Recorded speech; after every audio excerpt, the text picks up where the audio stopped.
Welcome back to Sleep Theories.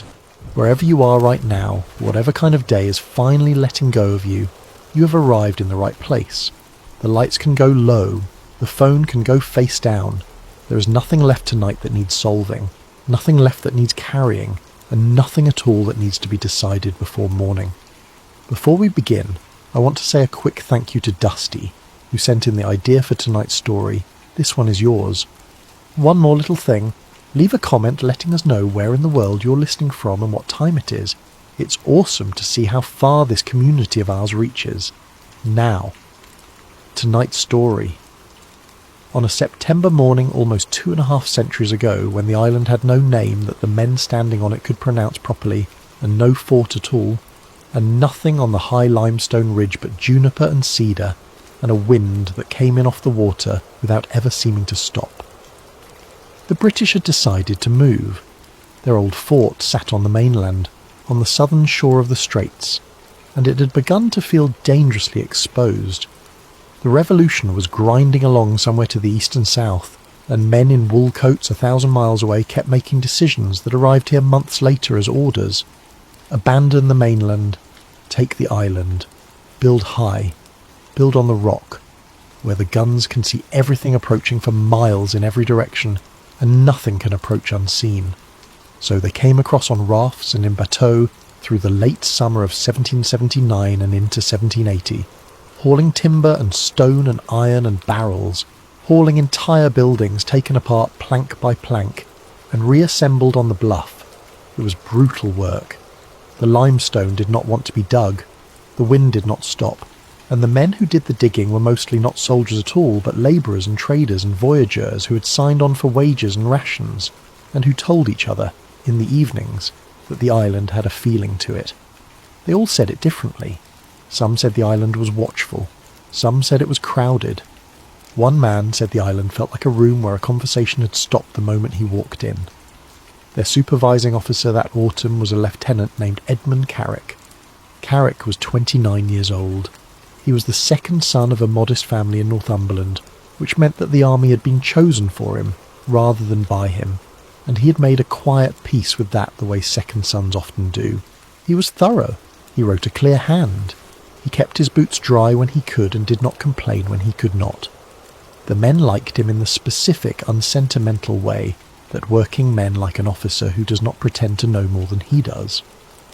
On the 4th of October, 1780, Carrick's work party was cutting a trench for a powder magazine along the eastern face of the ridge, and the ground opened. It did not collapse. That is important. Later, when the story had been folded up and put away in official language, the word collapse would do a great deal of work. But the men who were there described something different. They described a pick going through the limestone the way a boot goes through the crust on old snow, and then a sound. A long, low, hollow exhalation, as though something very large beneath them had been holding its breath since before there were men on the island to notice. Cold air came up out of the hole. In October, on a cold morning, the air coming up from the ground was colder still, and it smelled of wet stone and something faintly metallic, like a coin held too long in the palm. The men stopped working. Nobody had to tell them to. Carrick came up the slope, looked into the opening, and did what a competent officer in 1780 would do. He had a rope brought. He had lanterns lit, and he took 2 soldiers down with him, a corporal named Peel and a private named Kirkwood, because you do not send men into a hole you're not willing to enter yourself. The 3 of them went down at about 10 in the morning. The hole was not deep. The men at the surface could hear them for the first minute or so, boots on loose stone, the ordinary echoing complaints of men in a confined space. Somebody laughed. Somebody said something about the smell. Then the voices changed, not into screaming. That is what the men above expected afterward when they tried to describe it, and the absence of screaming is what stayed with them for the rest of their lives. The voices did not become frightened. They became distant. They became strange in a way that had nothing to do with echo, as though the 3 men had walked not deeper into the ground but further away, out across some enormous open distance that had no business existing inside a hill. And then there were more voices than 3. At around noon, Private Kirkwood came back up the rope. He came up alone, and he came up wrong. The men who hauled him out said his lantern had gone out and his hands were so cold they could not close, and that when they asked him where the others were, he looked at them the way you would look at somebody speaking a language you had studied years ago and forgotten. He did not answer that day. He did not answer the next day, or the day after that. He never answered at all. Kirkwood lived another 31 years. He left the army, took work as a boatman, and died in the winter of 1811 on the mainland. And in all that time, the only thing he ever said about the hole in the ridge was said once, to a priest, and reported second-hand, and it was this.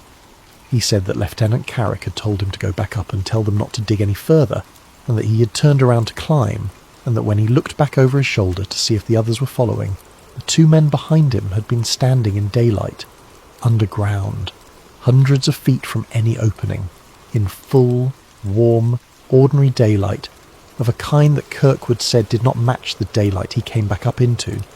Carrick and Corporal Peel were never found. Search parties went down twice over the following week. They found a cavity, an irregular natural chamber perhaps 40 feet across, with a narrow passage descending from one side. They found Carrick's lantern, still full of oil, sitting upright on a flat stone as though it had been set down carefully rather than dropped. They found no bodies. They found no blood. They found, according to one search party, a number of marks cut into the passage walls that nobody in the party could identify, and that one of them insisted had not been there on the first descent. On the 11th of October, 1780, the commanding officer ordered the opening sealed, timber and rubble and mortar, and then earth on top of that, and then the powder magazine trench relocated 40 yards to the north, where the rock was solid. The official construction journal for the fort records the event in 6 words. Collapse. 2 men lost. Work continued. But there is a second account. A sergeant of the garrison kept a private letterbook, and in a letter he never sent to a brother in Newcastle, he wrote a single line about that October that has outlived every other thing he ever wrote. He wrote, "There was no collapse." And then, further down the same page, as though he had put the pen down and picked it up again some time later, he wrote, "I have seen the lieutenant twice since we sealed it, and both times he was pointing at my feet." Part 2, The Last Ferry, October 1974. Now come forward almost 200 years, and let the fort go quiet, and let the garrison die of old age one man at a time, and let the flag change twice, and let the island fill up with hotels and fudge shops and bicycles, and then empty again every autumn like a lung. October 1974. Elliot Harland was 31 years old, and he was on the last afternoon ferry of the day, standing outside on the deck instead of sitting inside in the warmth, because he had learned early that the good photographs happen while other people are being comfortable. He was a working photographer, which is a different animal from an artist. He shot buildings mostly, interiors for architecture firms, exteriors for historical societies and preservation trusts, and the occasional glossy magazine that wanted 6 pages on a courthouse. It was unglamorous, and it paid, and it had taken him to 100 small towns where he knew the name of exactly one person, and he had come to like that. A man with a camera and a list of addresses has a reason to be anywhere. The assignment had arrived by mail 3 weeks earlier. A historical preservation society, letterhead and everything, wanted a photographic survey of several structures on Mackinac Island. Exteriors and interiors. Off-season, specifically off-season, because they wanted the buildings without people in them and without the summer light. The fee was better than the job deserved. The letter specified October. It specified that he should stay at least 2 weeks. Harland had read it twice, shrugged, and said yes. The lake that afternoon was the colour of a nickel. The straits were choppy, and the wind came from the northwest with a particular October meanness, and the island came up out of the water ahead of the ferry the way islands do, first as a smudge and then as a shape, and then, all at once, as a place, with a shoreline and a village and a white bluff and the pale walls of a fort standing above it all like something the island had grown rather than something men had built. He photographed it from the water. He would look at that frame many times later. The dock was almost empty. In July there would have been a crowd here like a train station, luggage and children and the smell of horses and sugar. In the middle of October there were 4 passengers, 2 dock hands, a dray wagon and a dog, and that was the first thing about Mackinac that got underneath Harlan's skin, and it happened within 90 seconds of stepping off the boat. There were no cars. He knew this. Everyone knows this about Mackinac. The island banned the horseless carriage back in the 1890s because the noise frightened the horses, and the ban simply never went away. And so for the better part of a century the island had gone on running on hooves and pedals and human legs. He had read it in the brochure. He had understood it as a charming municipal quirk, a piece of tourist trivia, the sort of thing a place puts on a postcard. What the brochure could not tell him was what it sounds like. It sounds like 1890. That is the only honest way to put it. Standing on the dock with his equipment cases at his feet, Harlan heard iron shoes on wet pavement, and a harness jingling, and a bicycle chain, and wind in rigging and gulls, and a man calling to another man across 60 feet of open air in a completely ordinary voice, because there was nothing in the world loud enough to make him raise it. He had not known, until that moment, how much noise he had been living inside of. He had not known that his whole life had a floor of engine sound under it, a permanent low grinding hum that he had stopped hearing sometime around the age of 6. On Mackinac, somebody had lifted that floor away, and underneath it was a silence so complete and so old that his ears kept reaching down into it, over and over, looking for the bottom. He carried his cases up to the boarding house on Market Street where the society had arranged a room. The woman who ran it, Mrs. Ivers, was in her 60s, grey and brisk and kind in the manner of someone who has been kind professionally for a very long time. She gave him a key, a schedule of when the kitchen would be warm, and a piece of advice. She said, "The fort locks its gates at dusk, but the grounds are open. Nobody will bother you." Then she said, "If you hear anything at night, it is the horses," Harlan said. "All right." Mrs. Ivers looked at him for a moment longer than the sentence needed and said, "No, I mean it. It is the horses. That is what I tell myself, and I recommend it." And she went back to the kitchen. Part 3. The work. For the first 4 days, Mackinac was simply a job, and a good one. Harlan worked the way he always worked, which was early and methodically. He was out before sunrise with a tripod over his shoulder, walking streets so empty that his own footsteps came back to him off the shop fronts. He photographed the Victorian cottages along the East Bluff with their gingerbread trim and their shuttered windows, all of them closed up for the season, all of them with that particular held-breath quality of a summer house in October. He photographed the old Indian dormitory. He photographed the Mission Church, the oldest church building in the state, its white clapboard so bright against a grey sky that it looked cut out and pasted on. He photographed the fort. Fort Mackinac in the off-season is a strange and lovely thing.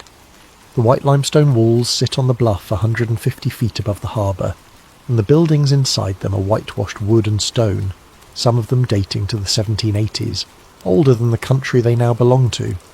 In summer, the fort is full of interpreters in period uniform, who fire the cannon on the hour and answer children's. Questions about hardtack.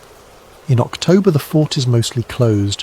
The interpreters are gone home, and what remains is the thing itself. The parade ground with frost on it, the blockhouses, the long empty barracks with their windows full of grey light. He photographed the cemeteries too, on the higher ground in the interior. There are 3 of them up there, side by side in the woods, the Post Cemetery and the Catholic Cemetery and the Protestant Cemetery, and they are quiet in a way that is difficult to describe. The Post Cemetery has rows of small white stones, many of them unmarked, because nobody knows anymore who is underneath them, and he photographed the rock. That was his own idea, not the society's. The island is limestone, and the limestone does extraordinary things. There is an arch on the eastern shore that stands nearly 150 feet above the water, with nothing but air beneath it. There is a great pillar of stone in the woods with a name from an old story about a witch. There are sinkholes and small caves and places where the ground simply drops away into a green throat full of ferns. Harlan photographed all of it, And he did it well, and none of it frightened him even slightly. It was the people who started it. Because on the fourth evening, sitting in the front room of the boarding house with a cup of coffee going cold in his hands, he mentioned to two of Mrs. Ivers's other lodgers that he had been up at the cemeteries that afternoon, and one of them, without any particular drama, said, "Did you see anybody?" And Harland said, "No." And the man nodded and said, "Good.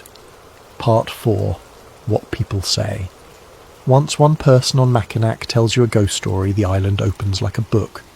Harland was not looking for them, but the stories came in the front rooms and the 2 bars that stayed open past the season, and the little grocery where he bought film developer and canned soup, and they came in a very particular way that he noticed almost immediately. Nobody performed them. That was the strange part. Harland had spent time in a lot of small places with a lot of local legends, and there is usually a performance to it. There is a storyteller voice, a lean forward, an enjoyment. People like having a haunted town. It is good for business and it is good for winter. On Mackinac, the stories were told flatly, the way you would report a leak in a roof. The dray driver named Bill Ostrander told him about the soldier who walks the ramparts of the fort on nights when the fog comes in, and told it while adjusting a harness strap and never once looked up. A woman at the grocery told him that her mother and her aunt had both, separately in different decades, heard children laughing inside the Indian dormitory when the building was locked and empty, and she told him this while ringing up his soup. A retired school teacher told him about the woman in the long dress who walks the road out past the airfield after midnight, and mentioned, almost as an afterthought, that the woman does not walk on the road exactly. She walks about 10 inches above it, at the height the road used to be before they graded it in the 20s. Nobody was trying to scare him. That was the thing. They were just telling him where the furniture was. Harland wrote some of it down that week, in the small notebook he kept for shot lists, in the back pages, because he had begun to feel the shape of a personal project forming. Photographers are magpies. He thought there might be a series in it. Empty rooms where things are said to happen. He liked that idea. It was tasteful and it was safe and it required no belief in anything at all.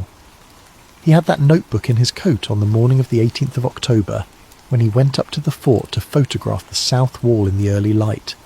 Part 5. The Soldier. The morning was cold and windless and clear, frost on the parade ground. The harbour below was flat and silver, and there was exactly one boat on it, far out, moving slowly toward the mainland. Harland set up outside the fort's south wall, low on the slope, shooting upwards so that the white ramparts filled the top third of the frame with all that empty sky above them.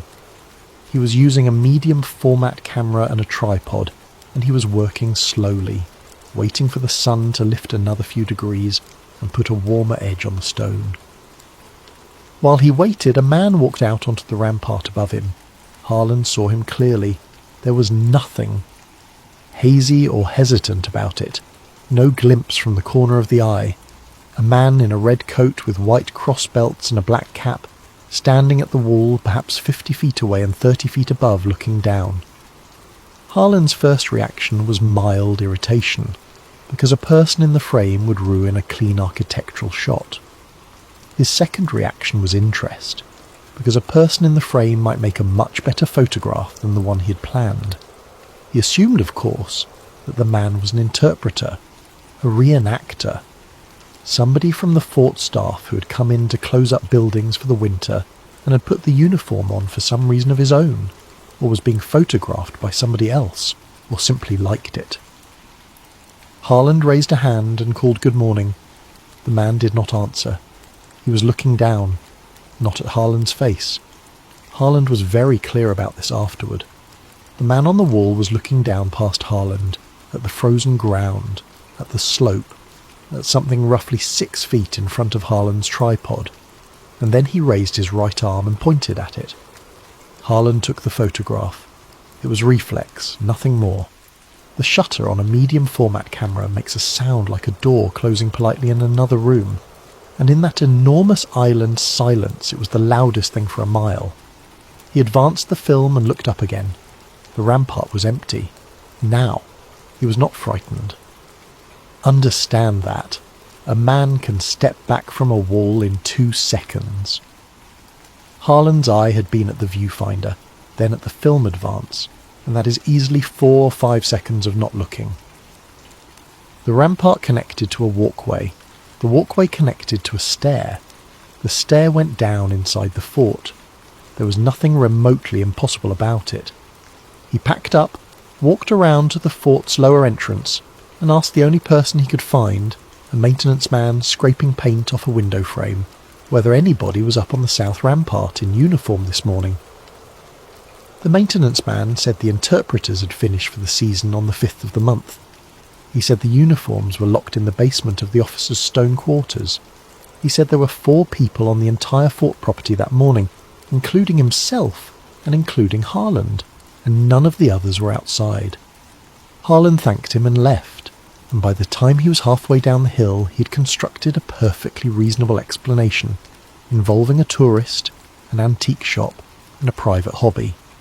And he stopped thinking about it. He stopped thinking about it for 3 more days, which was how long it took him to get to the developing. Part 6.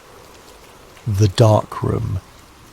He had set up a temporary dark room in the boarding house cellar, which was cold and smelled of stone and stored apples, and which Mrs. Ivers had let him blacken out with sheets of construction paper and gaffer tape without asking a single question.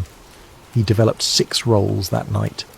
He worked through them in order, and the fort roll came up 4th, and he hung the negatives to dry and went upstairs for coffee and came back down and started making contact sheets, and there it was, 12 frames in. The man on the wall.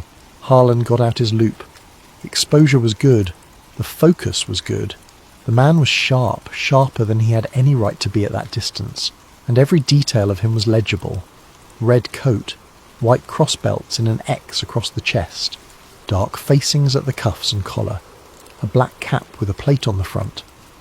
A face, thin, dark-browed, perhaps 30 years old, with an expression that Harlan could only describe as urgent, and the arm, raised, pointing down and slightly forward at the ground in front of the camera.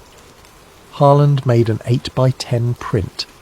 Then, because something in his chest had begun to feel tight in a way he didn't like, he made a 16x20 and pinned it to the cellar wall and stood back and looked at it under the safe light for a long time. 2 things were wrong with the photograph. The first was the shadow. The morning had been clear, the sun low in the southeast, and everything in the frame threw a long hard shadow to the northwest. The wall did. The flagstaff did. A bench inside the fort did. Harlan's own tripod, at the very bottom of the frame, threw a shadow so long it ran out of the picture. The man on the wall threw a shadow too. It fell in the wrong direction. It fell toward the southwest at roughly 90 degrees off from every other shadowing. The photograph, as though the man was standing in a completely different morning, lit by a sun that was in a completely different part of the sky. The second thing was worse, and Harlan did not find it that night. He found it 2 days later, when he took the print out of the drying stack to show somebody and turned it over. On the back of the print, in brown ink, in a cramped 18th century hand with long descenders and an old-fashioned long letter S, 4 words had been written. Do not let them open it.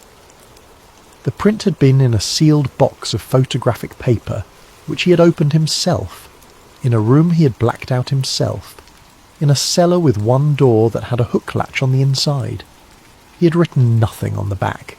He was certain of that in the way you are certain of your own name, and the ink, when he touched it, was dry and old and slightly raised, and it had faded exactly the way ink fades after 200 years.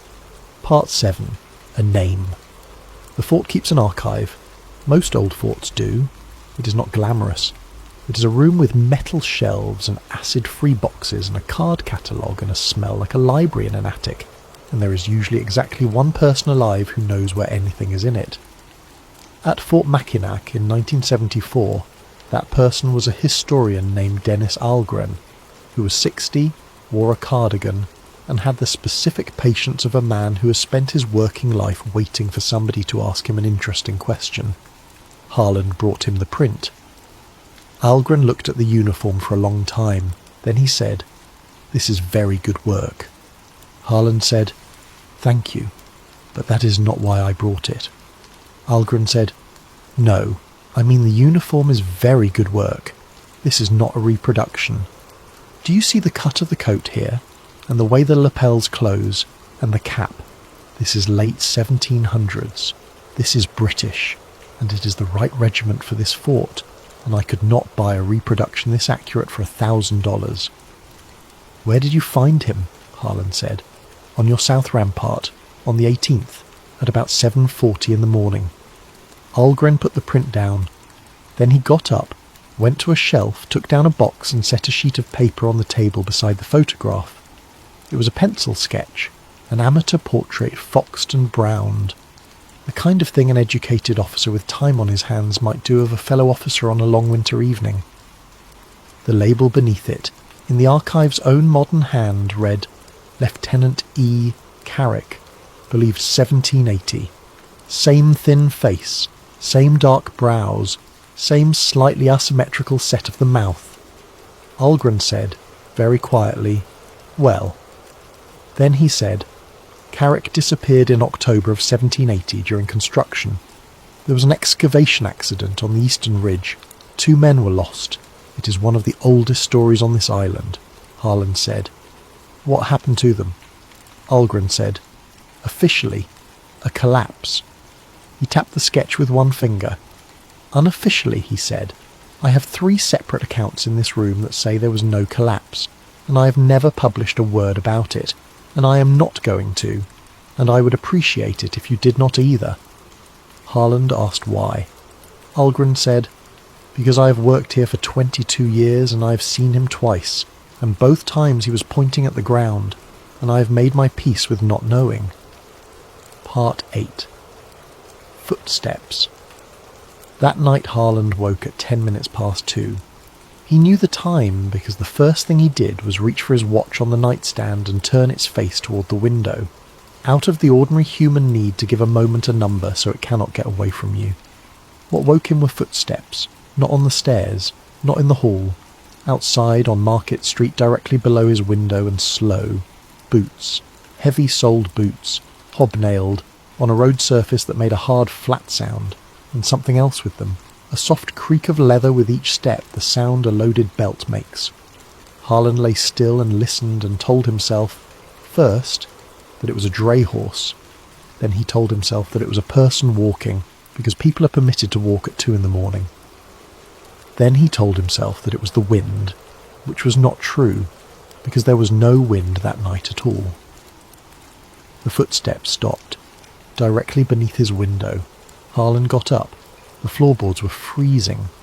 He went to the glass and looked down at Market Street, which was lit by 2 lamps, 100 feet apart and by a moon just past full.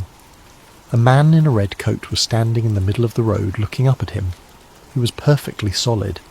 He cast a shadow, and the shadow lay in the wrong direction, and Harland's mind noted this with the flat efficiency of a man reading a light meter. The soldier's face was upturned, and his expression was the same as it had been in the photograph, which Harland now had a word for, and the word was not menace. The word was insistence. The soldier raised his arm and pointed at the ground. Then he turned and began walking north, up the road, away from the harbour, and toward the interior of the island. And Harland, who did not believe in ghosts, who had never in his life done a single reckless thing, put his coat on over his pyjamas and his boots on over his bare feet, and went out into the October night to follow a dead man. He would think about that decision for the rest of his life. He never entirely explained it, not to the people who eventually asked him official questions, and not to himself. The closest he ever came was this. He said that when the soldier pointed at the ground, it did not feel like a warning aimed at him. It felt like a man asking for help in the only 3 gestures he had left. The island at 2 in the morning in the middle of October is not like anywhere else on Earth. There were no engines. There was no distant highway hum, no aircraft, no refrigeration compressors, No radios. There was Harlan's own breathing, and his boots, and ahead of him, always ahead of him at about 40 feet, those other boots, and the enormous cold breathing of the lake somewhere behind and below. The soldier walked north up the hill, past the shuttered shops, past the church, up onto the road that climbs into the island's interior where the trees close over. He did not hurry. He did not look back. Twice he stopped and waited, and both times Harlan stopped too, and both times, after a moment, the soldier turned his head just enough to be sure and walked on. They walked for perhaps 25 minutes. The moon came through the bare branches in long pale bars. The road became a track, and the track became a footpath. They went past the cemeteries, which Harlan felt in the dark like a change in the air pressure. They went in among the limestone into a part of the island where the ground is broken and folded and full of sinkholes, and where nobody sensible walks at night. And at a low outcrop of grey rock overhung with cedar roots, in a hollow between two shoulders of stone, the soldier stopped. He put one hand flat against the rock. He looked back at Harlan for what felt like a long time, and then he was simply not there anymore. There was no fading and no shimmer and no theatrics.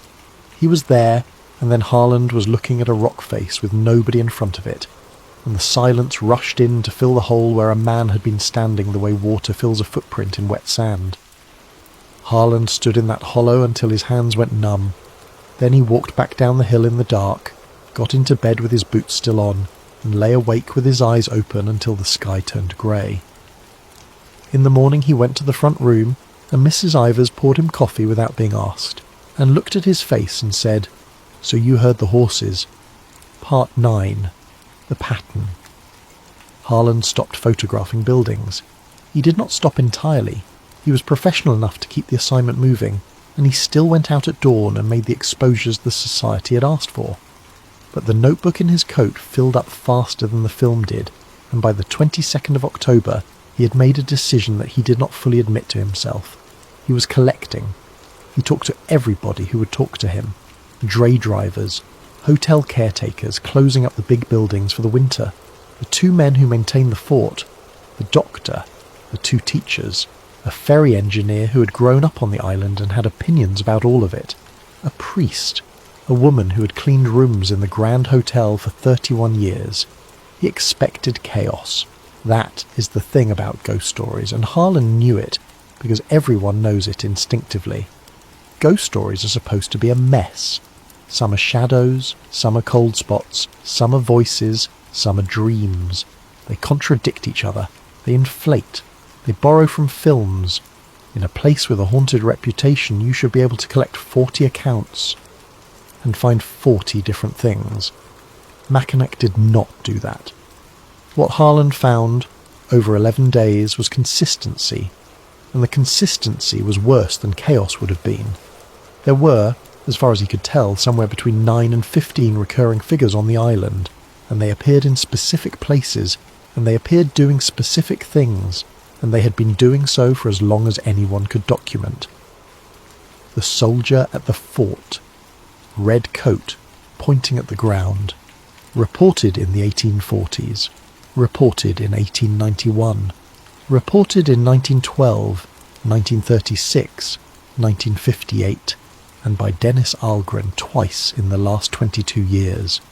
The children in the dormitory, always two of them, always laughing, never crying, always heard and never seen, always between 4 in the afternoon and dusk. The woman on the road past the airfield, walking 10 inches above the modern grade. A man in a heavy coat who stands at the shoreline near the eastern arch and looks out at the water, and who has been described in identical terms since at least 1870. A cook, a dray horse with no driver, a girl on the stairs of a house on the East Bluff who says the same 11 words to everyone who sees her, in an accent nobody can place. And here is what stopped Harlan's breath in the front room of the boarding house at 11 o'clock at night, with his notebook open on his knee. The witnesses were describing injuries, not dramatic ones, not theatrical ghost story wounds. A woman in 1891 had described the soldier at the fort as having a bad left hand, the fingers curled, holding it against his chest. Dennis Algren in 1963 had said the same thing without ever having read that account, because that account was in a private letter that Harland found in a box that Algren had never opened. The man at the shoreline has a scar or a burn along the right side of his jaw. Reported in 1870. Reported in 1949. The girl on the stairs is missing the tip of one finger.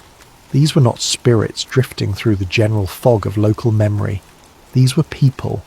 Specific, particular, physically detailed people being observed again and again across 150 years by strangers who never spoke to each other at the same coordinates on a small piece of rock in the middle of a very cold lake. And every one of them was doing something ordinary. Walking, standing, working, laughing, looking out at the water. Not one of them, in 150 years of accounts, had ever done a single thing that a ghost is supposed to do. Part 10. Margaret Dalloway. The name that kept coming up was Dalloway.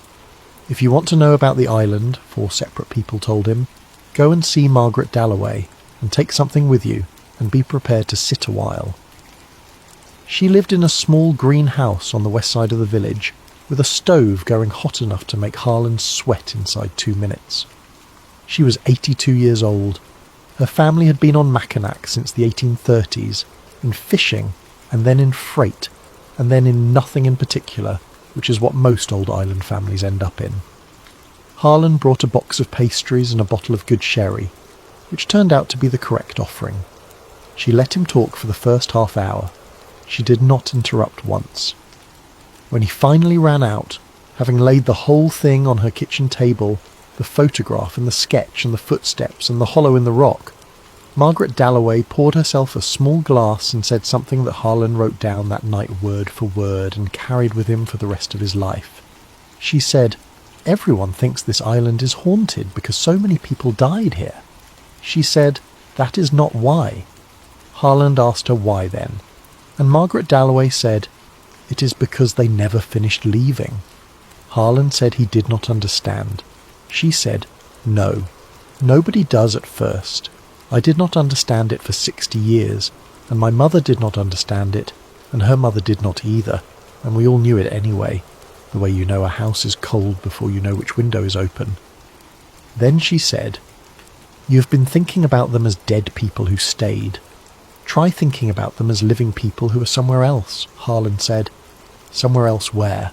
And Margaret Dalloway said, "Here, obviously here, just not now." Part 11. Summer, 1897. She got up then and went into a back room and came out with a wooden box, and from the box she took a photograph and she put it on the table and turned it around so that it faced him. It was an albumen print, mounted on card, browned at the corners, about 6 inches by 8. A family picnic on the grass, with a stand of cedar behind them and a sliver of the straits visible at the left edge. 11 people, women in white summer dresses with enormous sleeves, men in waistcoats, a boy holding a cricket bat for reasons lost to history, a cloth spread on the ground with a cake on it. Margaret pointed at a girl of about 5 sitting at the front with her chin up. She said, "That is my mother." Then she said, "Summer of 1897. The picnic was for her uncle's birthday. My grandmother wrote it on the back." And then she said nothing else, and let Harland find it himself, which he did, about 4 seconds later. Behind the family at the tree line, perhaps 30 feet back, a man in a red coat was standing among the cedars. The exposure was long, the way exposures were then, and the family were all slightly soft because people cannot hold still. He was not soft. He was rendered with a clarity that no photographic chemistry of 1897 should have been able to produce at that distance, in shade, and Harland could see the white crossbelts, and the dark facings and the black cap, and the thin face beneath it. He could see the left hand held curled against the chest, and he could see the right arm, raised, pointing down at the ground in front of the family, at a spot on the grass that in 1897 had nothing on it at all. Harland sat back in his chair in that hot little kitchen, and heard his own blood in his ears. Margaret Dalloway sipped her sherry and said, "My mother saw him. She was 5. She said he looked sad and she wanted to bring him a piece of cake. Then she said something else, which the rest of them laughed at, and which I have thought about every single day since she died." Harland asked what. Margaret said, "She asked why the soldiers' clothes were wet." She looked at Harland over the top of her glass. She said, "It had not rained on this island in 9 days." Part 12. 1928. Dennis Algren found the first thread, because archivists always do. He telephoned the boarding house on the 24th and said only, "Come up." And when Harland got to the archive room, Algren had a folder open on the table and an expression on his face like a man who has discovered a door in his own house. The folder was labelled, in a typed strip of aging paper, University Survey, Limestone Formations, 1928. Algren said, "I have had this on the shelf for 2 decades. I have never once opened it. Do you know why? Because it is a geology survey and I'm not a geologist." Then he said, "It is not a geology survey." In the summer of 1928, a physicist from the University of Michigan named Franklin Ormond had come to Mackinac Island for 6 weeks. His stated purpose, published in the local paper and recorded in the fort's own visitor log, was a study of magnetic anomalies in the island's limestone strata, an entirely respectable and entirely boring line of research that nobody asked him a single question about. The folder contained his correspondence with the fort commandant, requesting access to the grounds at night. It contained requisition slips for equipment that had nothing to do with rock, sensitive galvanometers, 4 separate chronometers of different manufacture which he asked to be run simultaneously, photographic plates in quantities that a geologist would never need, a gramophone recording apparatus, and it contained 23 pages of notes. They read them together, standing up for 2 hours, and neither of them sat down. Ormond had recorded in a small, precise hand with a fountain pen the following: compass deviation of up to 11 degrees at 3 specific locations on the island's interior, none of which corresponded to any known iron deposit, and all 3 of which shifted positions slightly over the course of the 6 weeks. He noted this last fact twice, with an underline, because a magnetic anomaly is not supposed to move. Temperature drops, not the vague chills of ghost stories, but measured drops, recorded with 3 thermometers at once to rule out instrument failure, of as much as 9 degrees Fahrenheit inside a space of 4 feet, sustained for periods of between 40 seconds and 6 minutes, with no air movement. Chronometers disagreeing. 4 chronometers, all of them running correctly against each other for weeks at a time, and then, on 11 separate occasions, 1 or 2 of them losing time, not stopping, losing.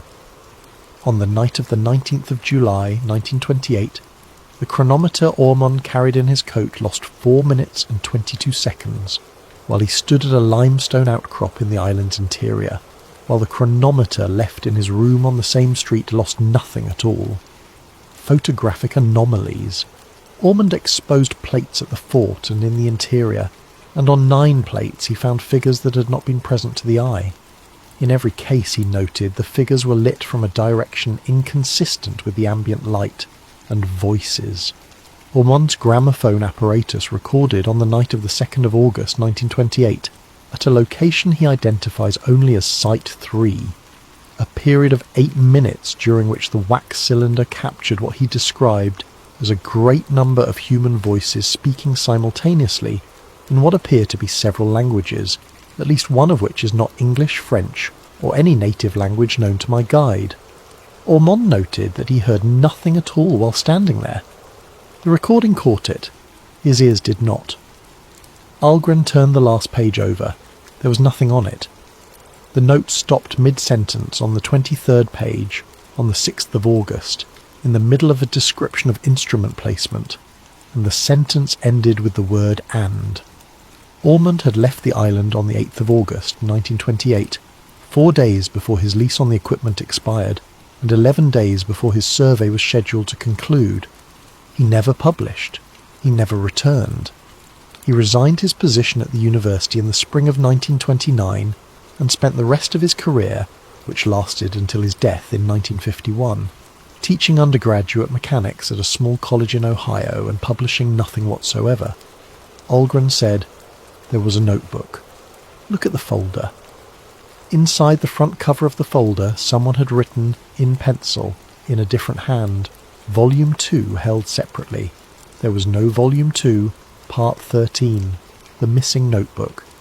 It took Harlan 9 days and 4 telephone calls and a trip he did not want to take, and this is the part of the story that has the least atmosphere in it, and mattered the most. Franklin Ormond had no children. He had a sister, who had died in 1966, whose daughter was alive and 63 and living in Grand Rapids, and entirely willing to talk to a polite young man about her great-uncle, whom she remembered as a sad, gentle person who would not have a clock in the house. She said that again when Harlan asked her to repeat it, because he thought he had misheard. She said, "No clocks, not one. Not a wristwatch, not a mantel clock, nothing. He would ask you the time and then he would ask somebody else, and if the two of you disagreed by even a minute, he would go very quiet and leave the room." She had 4 boxes of his papers in a basement. Harlan went through them on her kitchen floor over the course of a single long afternoon, with the woman bringing him coffee and occasionally reading something over his shoulder, and he found lecture notes and tax records and a great many unremarkable letters, and in the 4th box he found an empty leather folder with a strap. Empty! Entirely empty, except that the leather had a shape pressed into it, the way leather does after 50 years of holding the same object, and the shape was a notebook. And loose in the bottom of the folder, folded once, was a single sheet of paper in Ormond's small, precise hand. It said this: "I have removed Volume 2 from this folder, and I will not say where it is. If it is found after my death, it should be burned without being read, by someone who does not read English." I am aware of how this instruction sounds. I will record here only the conclusion, in case the rest is lost, because someone will eventually go back to that island with better instruments than mine, and they should have the courtesy of a warning. The apparitions are not deceased. Harlan read it 4 times.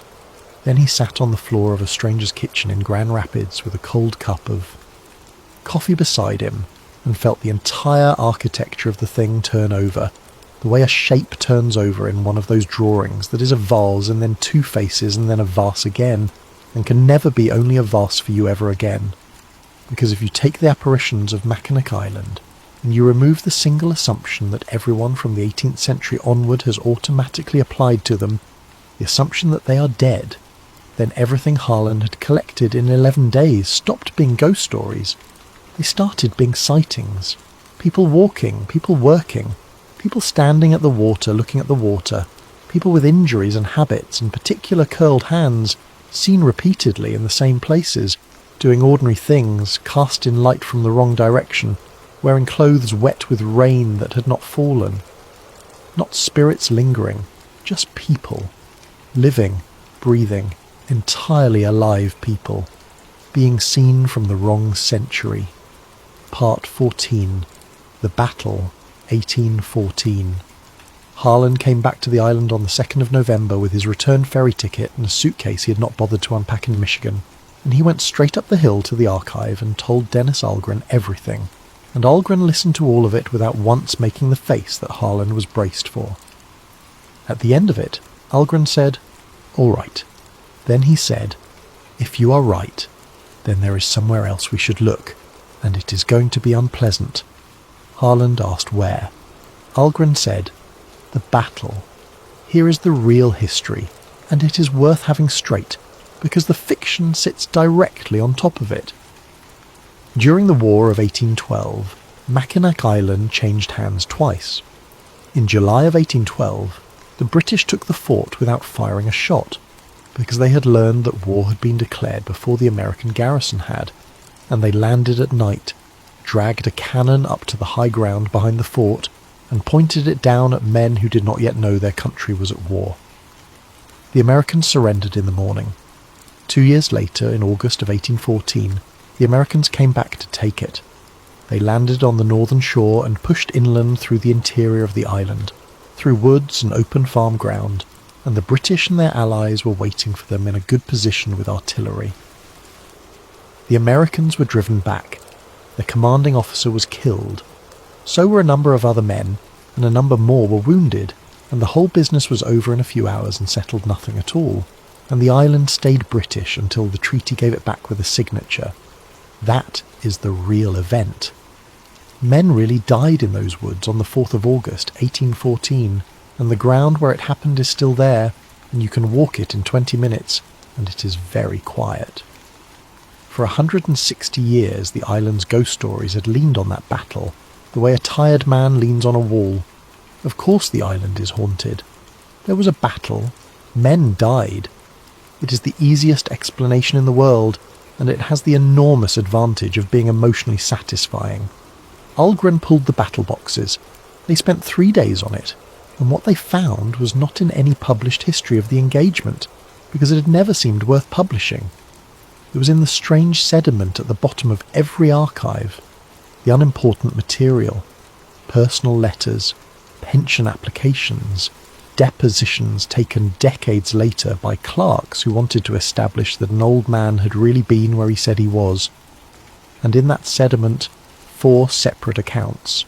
An American private in a pension deposition given in 1851 when he was 63 years old, describing the advance through the woods and mentioning, in the middle of a paragraph about the noise and the smoke, that there were men standing in the trees to the left of the line who were not shooting and not moving, and who wore coats of a colour he did not recognise, and that he had assumed at the time they were militia, and had thought about them since.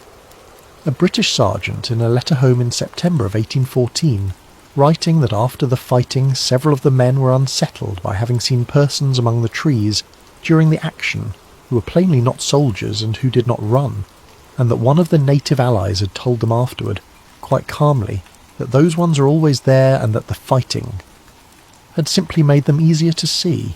An officer's journal, 2 lines, 3 days after the battle. The men will not go into the eastern wood after dark. There is talk of onlookers. And the 4th one. The 4th one was a letter written in 1816 by a man who had been a drummer at the battle, aged 15 at the time, writing to his brother. Most of the letter is about a horse. Near the end, without any warning, he writes that he wants to set down a thing he has told nobody, because he has stopped being able to sleep with it in his head. He writes that during the retreat he became separated and went the wrong way through the trees and came out into a clearing that he didn't recognise, and that a man was standing in it, alone, watching the woods where the fighting was. He writes that the man was not a soldier of either army. He describes him carefully, the way a frightened boy remembers a thing. A short coat mottled green and brown of no cut he had ever seen. Trousers of the same material tucked into high-laced boots.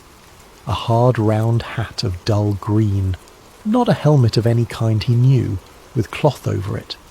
Something slung across his chest that was a gun, and was not a gun, being short and very thick.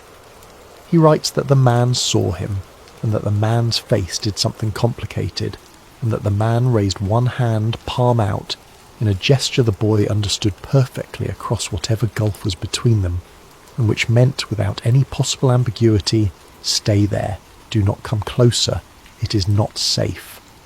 And then, he writes, the clearing was empty, and it was not the same clearing, and he found the shore in 10 minutes and never spoke of it again. Algren put that letter down on the table very carefully, the way you set down a full glass. He said, "That boy died in 1871. Harlan said, "I know." Algren said, "He's describing an American infantryman, not from his war, from this century, from the second one, possibly. That is a helmet with a cover on it, and that is a submachine gun, and that is a field uniform, and none of those things existed for another 130 years. Harlan said, "I know." Algren said, "So a boy in 1814 saw a ghost," and Harlan said, "No." He said, "A boy in 1814 saw a man who had not been born yet." Part 15. The wrong theory. And there it was. The whole thing, turned over, the vase and the two faces. Mackinac Island was not haunted, not in the way anybody meant the word. Think of what a haunting is supposed to be. A haunting is a story about time only going one direction. Something happens, someone dies, and a residue of it stays behind and leaks forward into the present, and the present is the only place where anybody is standing to see it. The living look back at the dead. That is the entire architecture of every ghost story ever told, and it is a comfortable architecture, because it means the traffic is one way, and we are the ones on the safe end of it. But if a boy in 1814 can see a soldier from 1944 standing in a clearing, then the traffic is not one way, and if the traffic is not one way, then the dead have nothing to do with it. Harlan wrote it out that night in his notebook in the boarding house, in the plainest words he could find, because he had learned that if you cannot say a thing plainly, you do not actually understand it yet. He wrote, 1. The figures seen on Mackinac Island are not deceased persons. 2. They are living persons going about ordinary business in their own time, in their own present, entirely unaware that they are anywhere strange. 3. They are visible from other times. 4. This is not one way. A man in 1780 is as much a ghost to me as I am to him. We are both standing in our own ordinary afternoon. We are both seeing something impossible. 5. Therefore, every ghost story told on this island for 200 years has had it exactly backwards, and so has every ghost story I have ever heard anywhere, and I do not know what to do with that. Then, at the bottom of the page, in slightly larger letters, he wrote the thing that had actually been keeping him awake. 6. Lieutenant Edmund Carrick is not dead. He is alive. He has been alive this entire time, and he has been trying for 194 years to tell somebody something. Part 16. The Hollow in the Rock. Carrick came for him on the 9th of November. Harlan had gone back to the outcrop 4 times in daylight by then, and had found nothing but rock, a fissure too narrow for a shoulder, and the shells of last year's snails. He'd gone back twice at night, and found nothing but cold. On the 9th, at just past 1 in the morning, he woke to the boots outside, and he was already dressed because he had been sleeping in his clothes for a week. The walk was the same, up the hill, past the shops, past the church, into the trees. But the island that night was different in a way that Harlan noticed within the first 5 minutes, and could not immediately name. It was the sound. The island was never truly silent, even at 1 in the morning. There was always the lake, moving somewhere below and around, an enormous slow breathing at the edge of hearing. There were always bare branches touching. There was always, faintly, the wind. That night the wind was blowing. He could feel it on his face. He could see the branches moving against the moon. He could not hear any of it. He walked 20 minutes through a forest that was moving in absolute silence, following a man whose boots he could hear perfectly, and by the time they reached the hollow in the rock, Harlan's whole body had gone into that strange flat state that fear becomes when it goes on too long, where the hands are steady and the mind is clear, and nothing feels real enough to be frightening. The fissure was open. It had been 8 inches wide 4 days earlier. He had put his arm into it up to the elbow. Now it was a gap in the limestone wide enough for a man to walk through sideways, with cold air coming out of it that smelled of wet stone and something faintly metallic, like a coin held too long in the palm. Carrick was standing beside it, and for the first time, from 10 feet away in the moonlight, Harlan saw him properly, as a person rather than as an event. He was young. That was the thing that landed hardest. 29, 30.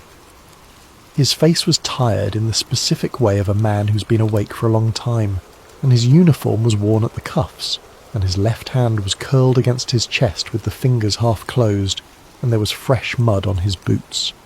He was breathing. Harlan could see it. Not steam in the cold air, because there was no steam, but the rise and fall of a chest. Carrick looked at Harlan and pointed at the opening. and then, very deliberately, held up his good hand with the fingers spread. 5, then 4, then 3. Harland understood him perfectly and did not want to. He said, out loud, into the silence, "That is not very long," and Carrick, who could not possibly have heard him, nodded. Part 17. Down. Harland had a flashlight, a Zippo, a camera, and 36 exposures. The passage went in level for about 40 feet, and then began to descend, and the descent was not natural. That was clear within the first 5 minutes. Natural limestone passages are made by water, and they behave like water, wandering, widening, choking down, following the seams. This one wandered for the first 100 feet the way any cave does, and then it straightened. And then there were steps. They were shallow and enormously worn, cut into the stone, each one dished in the middle where thousands of feet had passed. Harland photographed them. He photographed the walls too, because the walls had marks on them. The first marks were British military. Broad arrow property marks, a date, a set of initials, all cut with a chisel by somebody who had time and orders. 1780. And below that, in a rougher hand, a name, E. Carrick. 50 feet lower, the marks changed. American, and much later. Painted numbers, stenciled, of the kind used to label cable runs and survey points. A line of conduit clipped to the wall with modern anchors, the cable long since removed, the clips left behind. A rusted iron ring, a wooden crate, collapsed, with a stencil on the one surviving panel that read, in part, property of US government, and a second line that Harland photographed twice and could not read in the dark. And below that, the marks changed again. Harland stopped and stood with the flashlight in both hands for a long time, at a place where the passage widened into a small landing, looking at the wall. The carvings there were deep and smooth-edged and very old.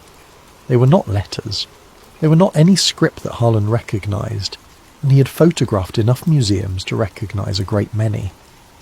They were a repeating arrangement, cut in a band around the entire landing at shoulder height, of a shape like a circle with a line through it, and around each circle a scatter of small marks like the marks tally keepers make. They were worn. That was what stopped him. They were worn the way the steps were worn, softened by an unimaginable amount of passing time, and the British chisel marks 100 feet above them still had crisp edges. He photographed the band, and then he did something he thought about for the rest of his life. He put his palm flat against one of the circles. The stone was warm. Part 18. The Chamber. 400 and some feet beneath Mackinac Island, the passage ended, and Harland walked out into a space so large that his flashlight did not reach the other side of it. He knew it was large before he could see it. You always do. The air changed. The sound of his own breathing stopped coming back to him. He swept the beam upward and it found nothing at all, just a column of light going up into a darkness with no ceiling in it, and dust turning slowly in the beam though there was no wind. The floor was flat, not level in the way a cave floor is roughly level, but flat, a single continuous surface of pale stone running away into the dark. He walked out onto it. His footsteps made almost no sound. At what he later estimated to be 150 feet from the passage mouth, the flashlight found the first of the stones. It stood perhaps 11 feet high, roughly rectangular, tapering slightly toward the top of a dark grey rock that was not the island's limestone and never had been. It stood upright and alone with its base seamless in the floor, as though the floor had been poured around it, and it had no marks on it whatsoever. Harland walked past it and found the next one, 40 feet on, and then the next. They were arranged in a ring. He walked the ring in the dark, counting, and there were 19 of them, and the ring was perhaps 250 feet across, and every stone was identical, and every one of them was warm to the touch. Inside the ring, the floor changed. It dished, very slightly and very smoothly, over the whole enormous width of it, sloping down toward a centre that Harland could not see from the edge, and the surface of the dish was polished, not smoothed, polished to a finish like the inside of a shell, so perfect that when he set the flashlight down on it, the beam did not scatter at all, but slid away across the floor and vanished into the dark like a car on a road at night. Harland stood at the edge of the ring for a long minute and did not go in. Then he looked at his watch, because it was the sort of thing a person does when they need a number to hold on to. The second hand was not moving. He shook it. He held it to his ear. Nothing. It was a good watch, an Omega his father had given him, and it had never stopped in 11 years, and the hand stood at 90 minutes past 2 and did not move. And then, on the strap across his chest, his camera advanced its own film. He felt the mechanism turn. He heard the little ratcheting click of the wind lever, and then a second one, and then the shutter fired, on its own, in the dark, at nothing. Harland took the camera off and held it out at arm's length like a live animal, and it wound and fired, wound and fired, 4 more times, and then stopped. And the chamber filled with voices. They came from everywhere at once and from no direction, and there were hundreds of them, and they were not whispering. That is what Harland could never make anyone understand afterward. They were not spectral, and they were not moaning. They were ordinary. Hundreds of ordinary human voices in ordinary conversation, all of them talking at a normal indoor volume in a normal room, all of them at once, and none of them aware of any of the others. He heard English. He heard French. He heard a language with a lot of soft sibilants that he thought might be Ojibwe. He heard a woman laughing. He heard a man counting calmly and steadily in what sounded like Russian. He heard 2 people arguing about a road, in English, in an accent he could not place, and one of them said a word he did not know for a thing they were arguing about, and said it as though it were an entirely common object. He heard a child singing, and underneath all of it, very far away, he heard something that was not talking at all, a sound like an enormous machine turning over slowly in an adjoining room so deep that he felt it in his sternum before he heard it in his ears. Harland stood on the edge of the dish in the absolute dark, 400 feet under an island where the horses were asleep in their stalls, and listened to hundreds of living people speaking in a chamber that contained no one but himself. Then, quite distinctly, close by, a man's voice with a Northumberland accent said, "Get out now." And Harland ran. Part 19.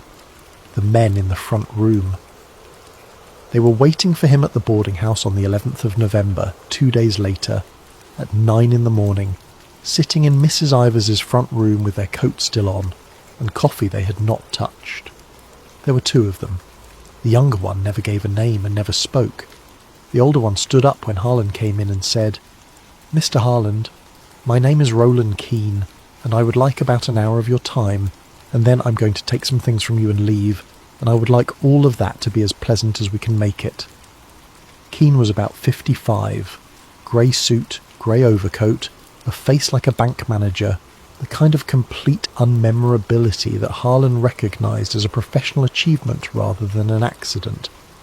He had a folder. He put it on the table. Inside it were photographs. They were Harland's photographs, prints from negatives that were, at that moment, hanging on a line in a cellar 12 feet below where they were sitting. Keane said, "I want to start by saying that nobody is in trouble, and nobody's going to be in trouble, and I want you to notice that I said that first, because in my experience it saves everybody about 40 minutes.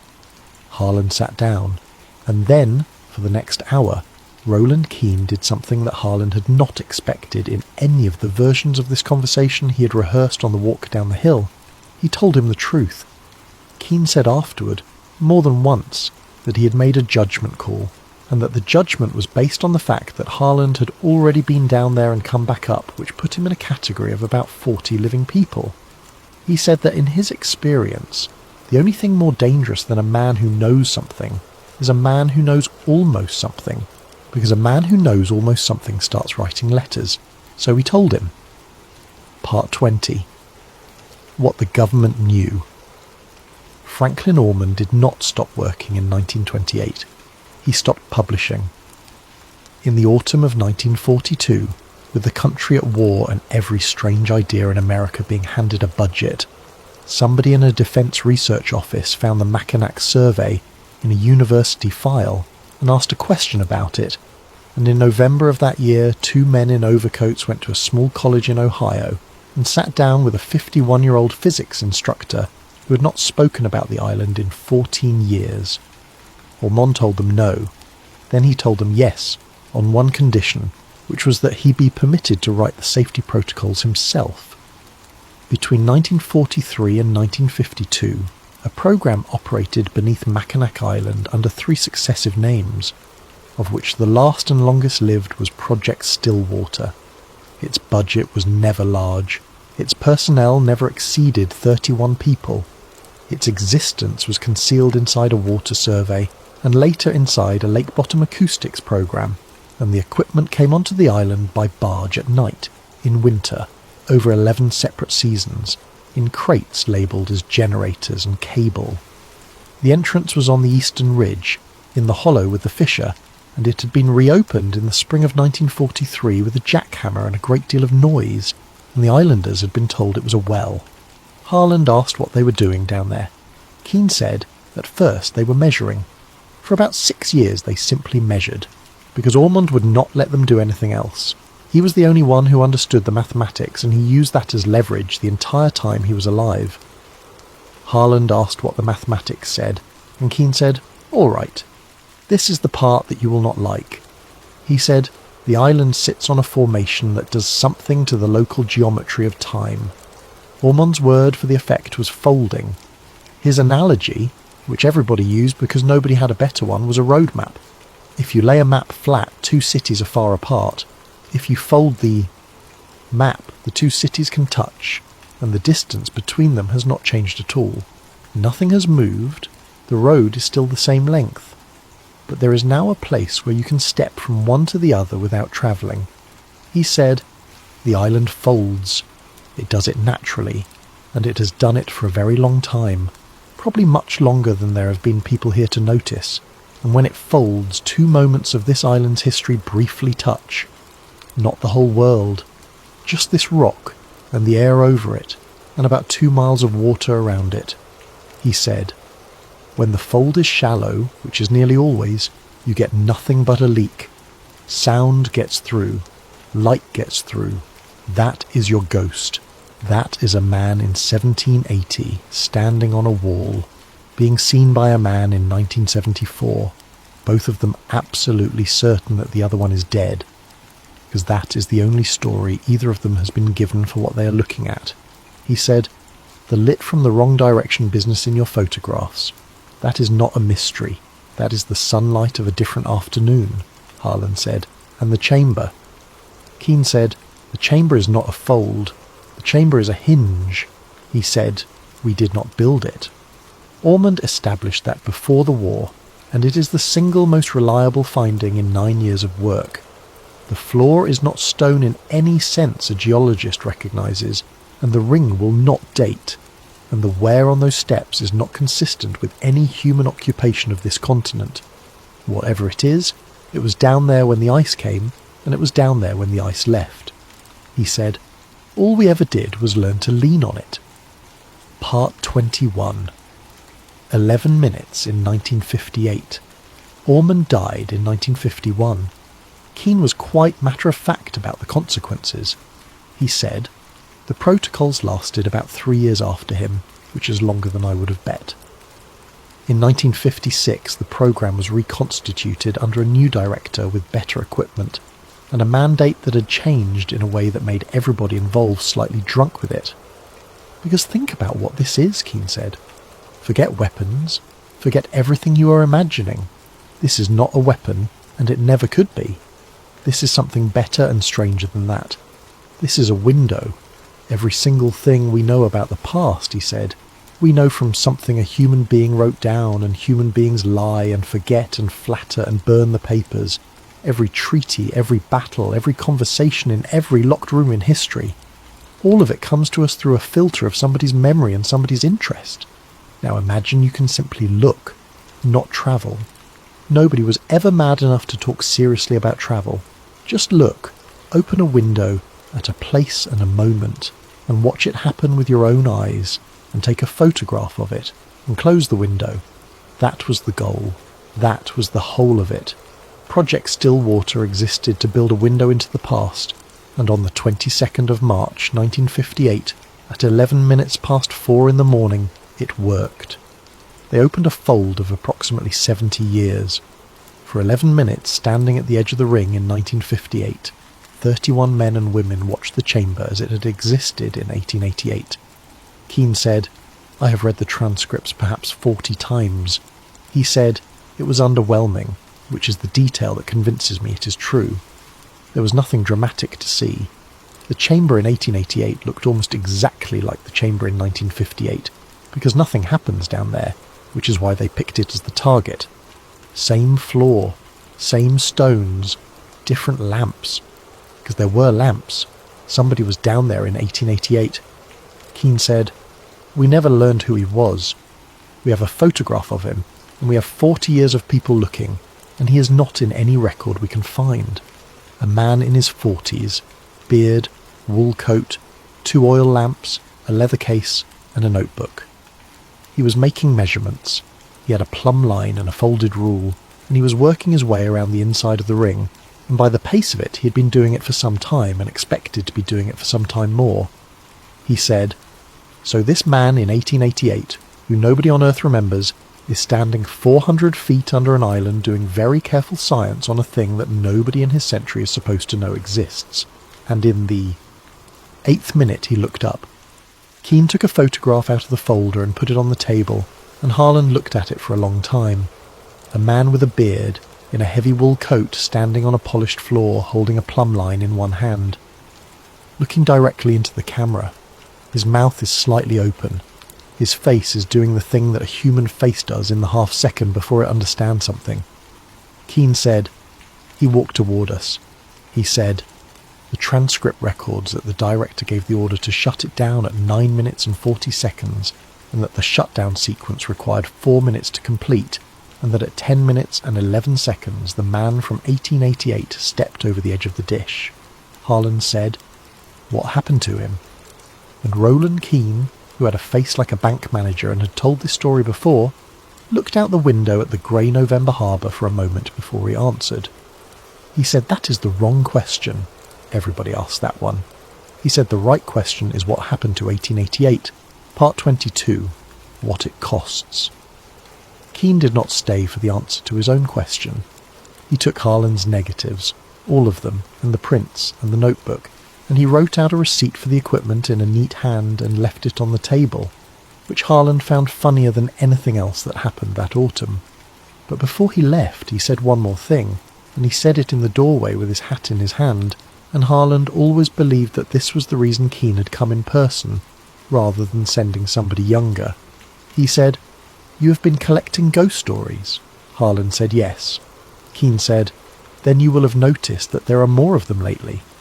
And Harlan, standing in a cold front room in a 100-year-old house, felt the floor go out from under a thing he'd been not quite looking at for 3 weeks.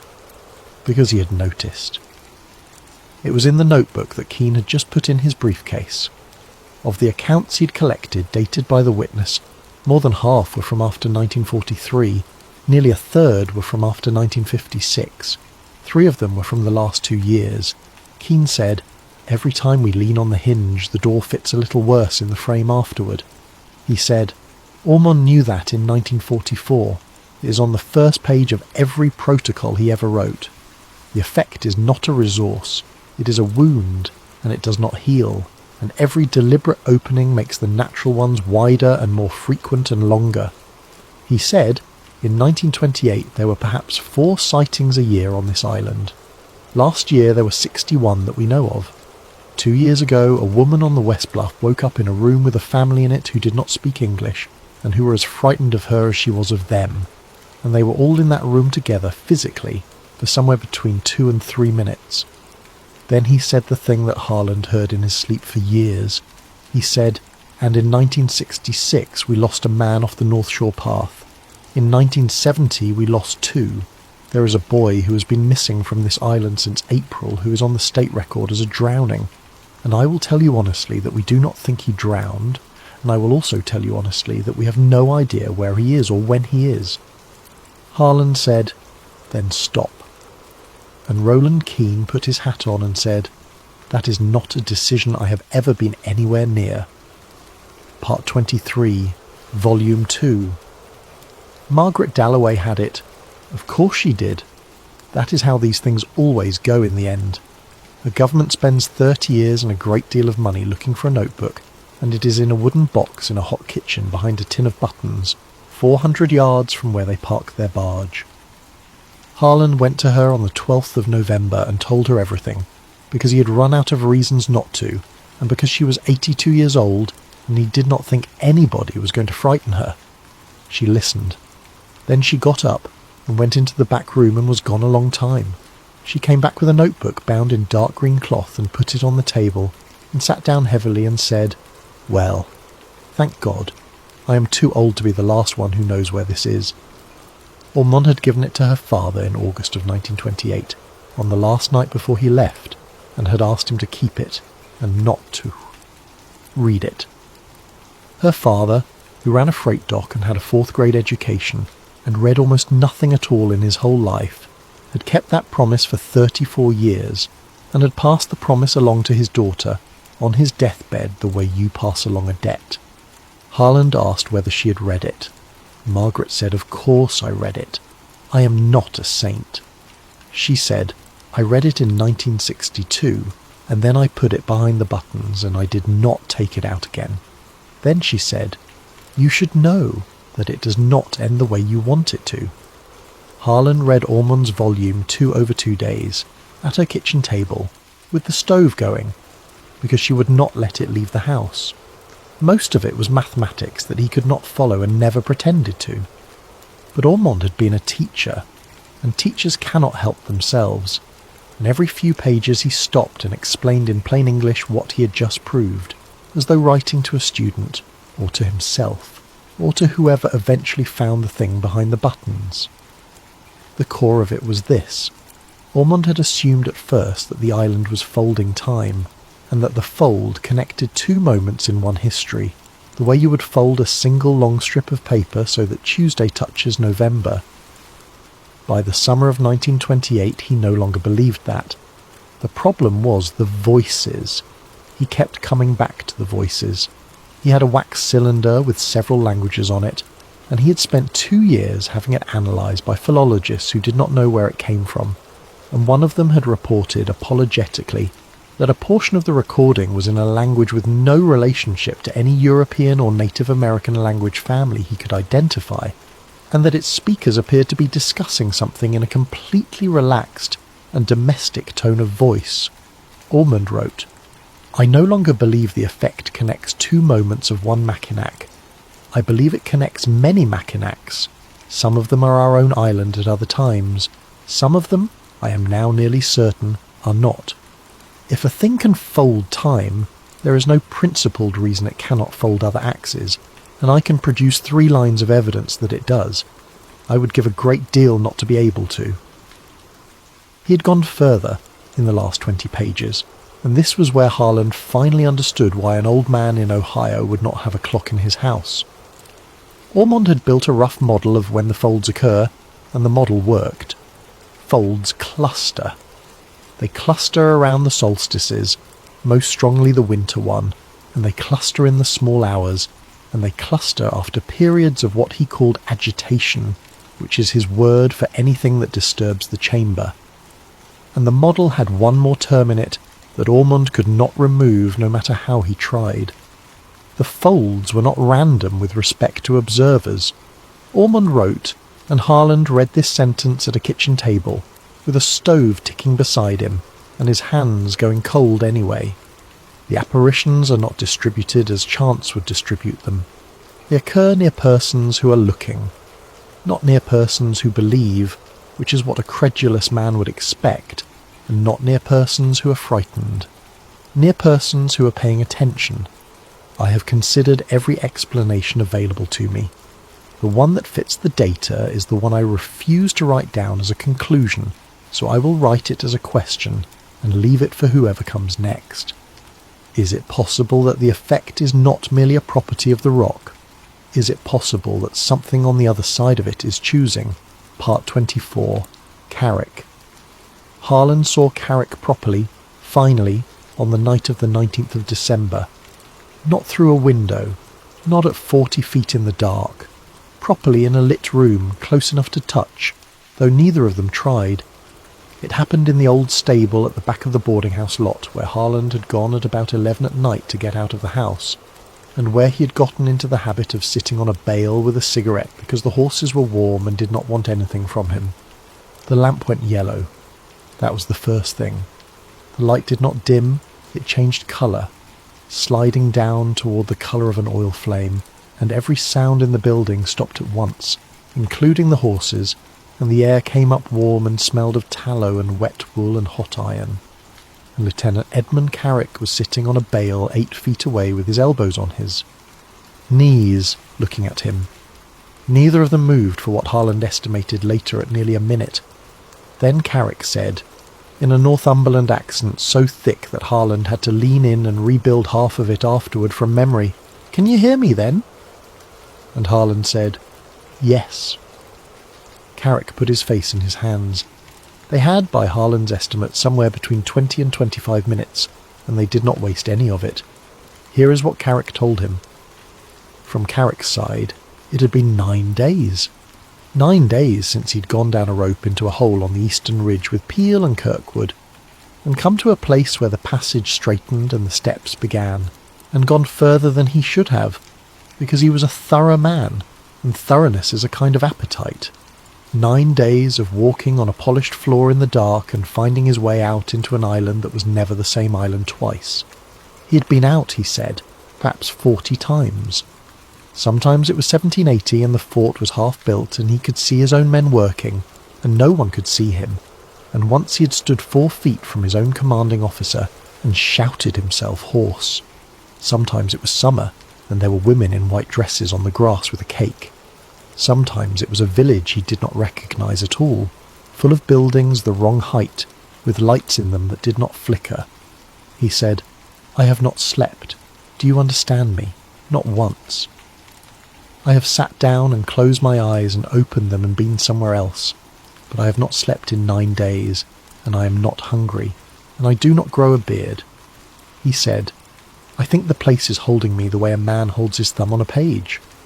Harland asked why he pointed at the ground, and Carrick laughed, and it was a terrible sound, and he said, "Because it is the only word I have." He said, "No one hears me. In nearly 200 of your years, sir, 4 people have heard me speak, and you are the 4th. So I point at the floor, I point at what is under them. It is the only sentence I can make." Harland asked what he was trying to say. Carrick sat up straight then. He was a soldier, and he had been carrying an order for a very long time, and he delivered it like one. He said, "Tell them not to open it." He said, "I have watched them do it. 1943, 1946, 1958, which was the worst, and I was standing 11 feet from a man in a wool coat when he stepped over, and I could not stop him. Every time they lean on it, more of us come loose. I have met a woman from a year that has 3 numbers in it that I cannot read. I have met a boy who is looking for his mother, and he has been looking for what he says is a fortnight, and he has been looking since April." He said, "And there is something else down there." Harland asked what, and Carrick was quiet for a moment and then said, "I do not know, but I know that when I walk on that floor something knows where I am, and I know that in 9 days it has never once let me go anywhere useless." Then he said, "They are going to do it again, soon. There are men down there now with cable." He stood up. He said, "The solstice is the worst night. It is always worse then. Whatever they are planning, they will do it then, because their instruments will tell them it is easy, and their instruments are right, and that is exactly why they should not." The lamp began to go white, and Lieutenant Edmund Carrick said, "One last thing, quickly. If you are able to shut it, shut it." Do not wait for me to be on the right side of it. I have been out here 9 days and 200 years, and I do not think I am owed a way home. I think I am owed a door that stays closed." And then the horses were moving in their stalls, and the lamp was electric again, and the stable smelled of hay and nothing else, and Harland was sitting alone on a bale with a cigarette that had burned all the way down to his fingers without his noticing. Part 25. The Longest Night. The 21st of December, 1974. The island had gone into winter properly by then. The ferries had cut back to almost nothing and would soon stop altogether, and in a few weeks the straits would begin to freeze, and the islanders would mark out the ice bridge to the mainland with discarded Christmas trees, which is a real thing they really do, one of the most beautiful and least believable customs in North America. The village was down to a few. 100 people. The hotels were dark, the bicycles were put away, and there was snow on the roofs, and the horses breathed steam under the street lamps, and on the eastern ridge, in a hollow between 2 shoulders of limestone, there were 4 men and a generator on a sledge. Harland went up at 10 at night with Dennis Algren, who had insisted on coming with the mulish calm of a 60-year-old archivist who has decided that this is the interesting part of his life, and he is not going to miss it. They did not have a plan. It is important to be honest about that. 2 men in overcoats with a flashlight and a crowbar do not have a plan when they walk toward a federal program, and Harland knew it, and went anyway, and afterward could only say that the alternative was to be a man who had gone to bed. They got in because the fissure was open, and nobody was watching it, because nobody had needed to watch it in 30 years. They went down 400 feet of worn stone steps past a British chisel mark and a stenciled cable run and a band of carvings older than the ice, and they came out into a chamber that was lit. Part 26. Every Mackinac. There were floodlights on stands around the outside of the ring, and cable, a great deal of cable, running in from the passage and around the perimeter and terminating at 19 separate points, one at the base of each standing stone. There were 4 instrument tables. There were 11 people that Harland could count, in parkas, moving with the unhurried competence of a crew who have done a thing many times. Roland Keane was standing at the second table with a clipboard. He saw them. Of course he saw them.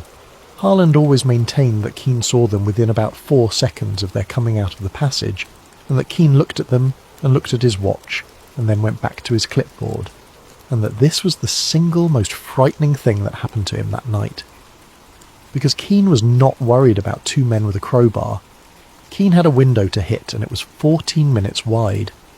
At 11 minutes past midnight, on the longest night of the year, Project Stillwater opened the hinge for the last time. There was no flash. There was no sound. Harland's ears popped, hard, the way they do in a descending aircraft, and every floodlight in the chamber went the colour of an oil flame, and then Mackinac Island came apart. Harland was standing 80 feet from the edge of the dish, and what he saw for somewhere between 4 and 6 minutes, and he spent 30 years failing to describe it to anyone. He said it was like the moment before a film cuts, extended. He said the chamber did not vanish, the chamber stayed. But other things came into it and lay across it, all at once, not one after another, but simultaneously, and without any of them being less real than the others. He saw the chamber in 1780, lit by 2 lanterns, and a young officer in a red coat standing in the middle of the dish with his mouth open. He saw it in 1888, and a bearded man in a wool coat holding a plumb line, working his way patiently around the ring, 22 years before anyone alive had been born. He saw it full of men in shirt sleeves in 1958, with equipment that looked like radio sets, and a director shouting an order, and a shutdown sequence 4 minutes long. He saw it in a year he could not identify, empty, with a steel gantry over the dish and a chain hanging from it, motionless. He saw it with no lights at all, and people in it anyway, dozens of them, standing in the dark quite comfortably, and he could not see what they were. And above him, through the rock, through 400 feet of limestone that was suddenly no more solid than a held breath, he saw the island, every Mackinac at once, He saw the fort half-built and finished and ruined. He saw the bluff bare and forested and terraced with white cottages. He saw the harbour full of bark canoes and full of schooners and full of nothing and full of a ferry with a shape he did not recognise. He saw the streets of the village with horses in them and with horses in them and with horses in them, because that at least never changed. 100 years of hooves laid over one another until it was not a sound but a texture. He saw 2 children running through the front room of a house that had not been built yet, and a woman in 1912 stepping aside to let them pass. He saw soldiers of the American Army moving through a Victorian parlour in a skirmish line, and a family at dinner not looking up. He saw a summer picnic on the grass in 1897, 11 people, a boy with a cricket bat, and a girl of 5 with her chin up looking directly at him with enormous interest. And Harland understood, in the middle of all of it, with the clarity that sometimes arrives in the worst moment of a life, that this had always been happening. Not the flood of it, but the leak. Every single day on that island, and probably on 100 other quiet places, moments pressing up against each other through a wall that everybody had assumed was solid, because assuming otherwise is unbearable. We call it a ghost when we see through. We call it a ghost because the alternative is to understand that time is not a road we're travelling down, with everything behind us safely gone. It is a house, and all the rooms are still occupied. Part 27. The warning in the stone. Then it went forward. Harland could never say how he knew that the things he saw next were the future rather than the past, except that he did know, in the way you know in a dream, and that the island in those images was wrong in a manner that had nothing to do with technology. It was empty, not ruined, empty and maintained. The village was gone, cleared, the ground levelled and grassed. The bluff was bare. Fort Mackinac still stood, whitewashed and perfect, kept up by somebody, which was somehow the worst detail of all, because somebody was still coming here to paint a fort on an island where nobody lived. And on the eastern ridge, where the hollow had been, there was a structure. He saw it only briefly, and he drew it many times afterward.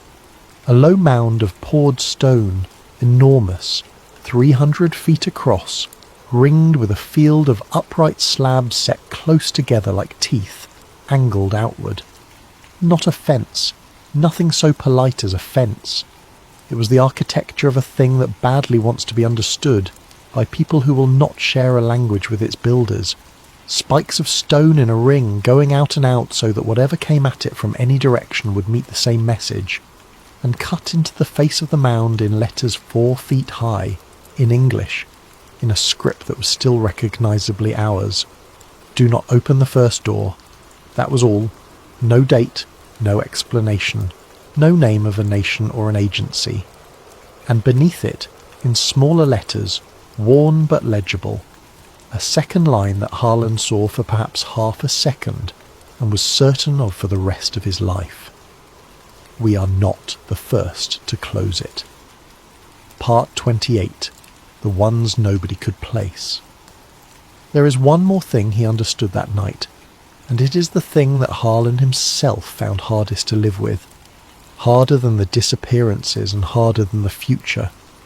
Every archive of ghost sightings has a residue in it, the unusable accounts, the ones the folklorists quietly leave out of the book, because they do not fit the local history and cannot be attached to any known death. Algren had shown him the Mackinac ones weeks earlier, half apologetically at the bottom of a box. A tall figure in a long pale garment on the north shore, seen 4 times between 1840 and 1960, whose clothing corresponds to no European, American or native dress of any period. 2 people described in 1931 as walking on the ice in the middle of the straits toward the island, side by side without coats, in February. A person seen from a distance near the airfield in 1967 was described only as being the wrong height and moving in a way the witness could not reproduce or explain, and who left the man who saw it unwilling to discuss it ever again. Harland had filed them under exaggeration, because that is what you do. standing in the chamber with the hinge open and dozens of Mackinacs laid over each other like panes of glass, he understood what those accounts actually were. They were not people from the island's past. They were not people from the island's future. They were visitors from Mackinacs that had never happened here at all. From folds along an axis that Ormond had refused to write down as a conclusion. Versions of this rock in the middle of this lake where the ice had gone differently, or the people had, or something else entirely had come down to the water and found the same warm stone under the same hill and made the same discovery. And they had been coming through for a very long time. Longer than the fort, longer than the ice, long enough to wear the steps. Part 29, The Sabotage. Here is what actually happened in the chamber, told plainly, because the plain version is short. At approximately 18 minutes past midnight, the field became unstable in a way that the instruments had not predicted, and the crew began an emergency shutdown, and the shutdown did not take. Keen's own after-action report, which Harland was permitted to read many years later under circumstances he never described, states that at that point the primary termination sequence failed at 3 of the 19 node points, and that the failure occurred because the cable at those 3 points had been physically severed. It records that 2 unauthorized civilians were present in the chamber. It records that one of them, a man aged approximately 60, was found at node 11 with a crowbar and a severed cable, and no memory of the preceding 4 minutes. It records that the other was not found. And it records, in a single sentence, that Keen fought to keep in the document, and that 4 separate reviewers tried to remove, that a 4th cable had been cut at node 17 on the far side of the ring, at a point that no person in the chamber had approached at any time during the operation. That cable was cut cleanly, in a single stroke, by something with an edge. Harland was standing at node 14 when the collapse began, and Carrick was standing at node 17, and they were 40 feet apart, and Carrick had a bayonet in his good hand. Harland shouted at him to come across. The dish was already going, the polished floor filling up with something that was not light and not water, and the way out was behind Harland, and the fold was closing from the outside in, and Carrick had perhaps 11 seconds to cross. And Carrick looked at him and shook his head. He put the bayonet down on the floor, carefully, the way a man sets down a tool he is finished with.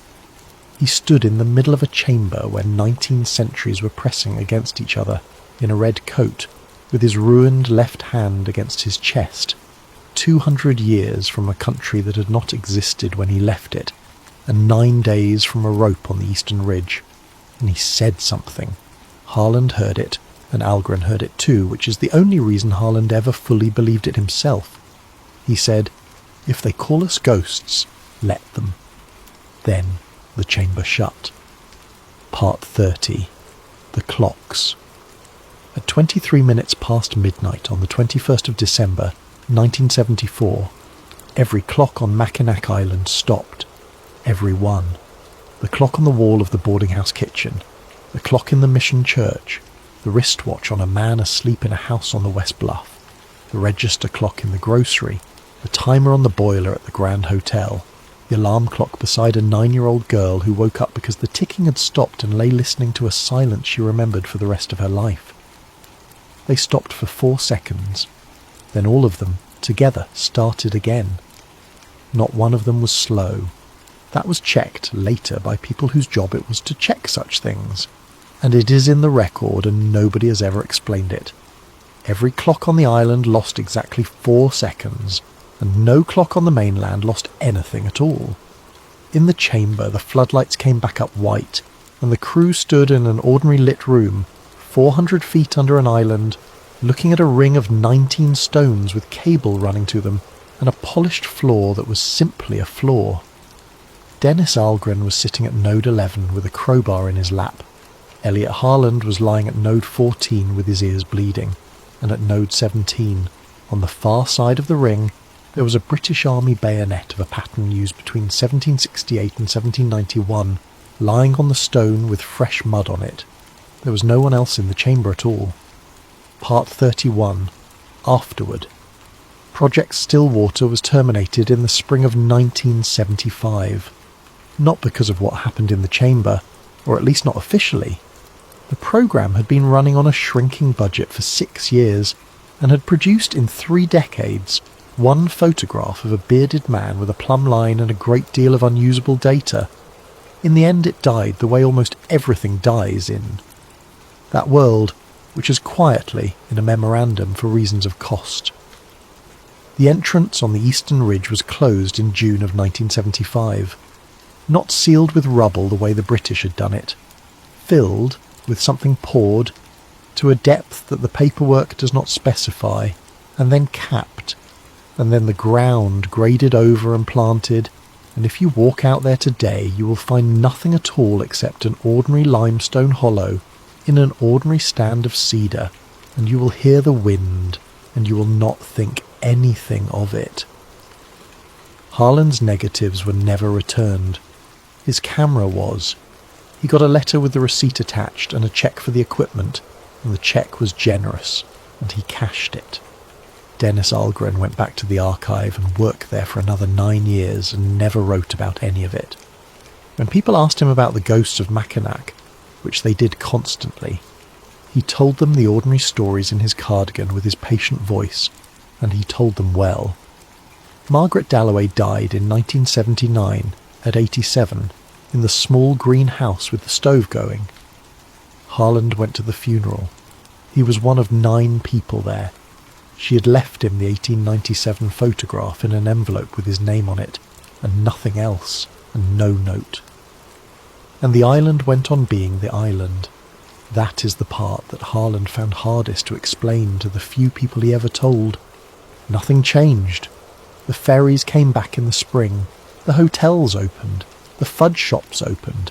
500,000 people a year came across the water to ride bicycles and eat lunch and take photographs of a beautiful place where there are no cars, and the horses went up and down Main Street, and the fort fired its cannon on the hour all summer long. And the ghost tours started up again in June, the way they always do.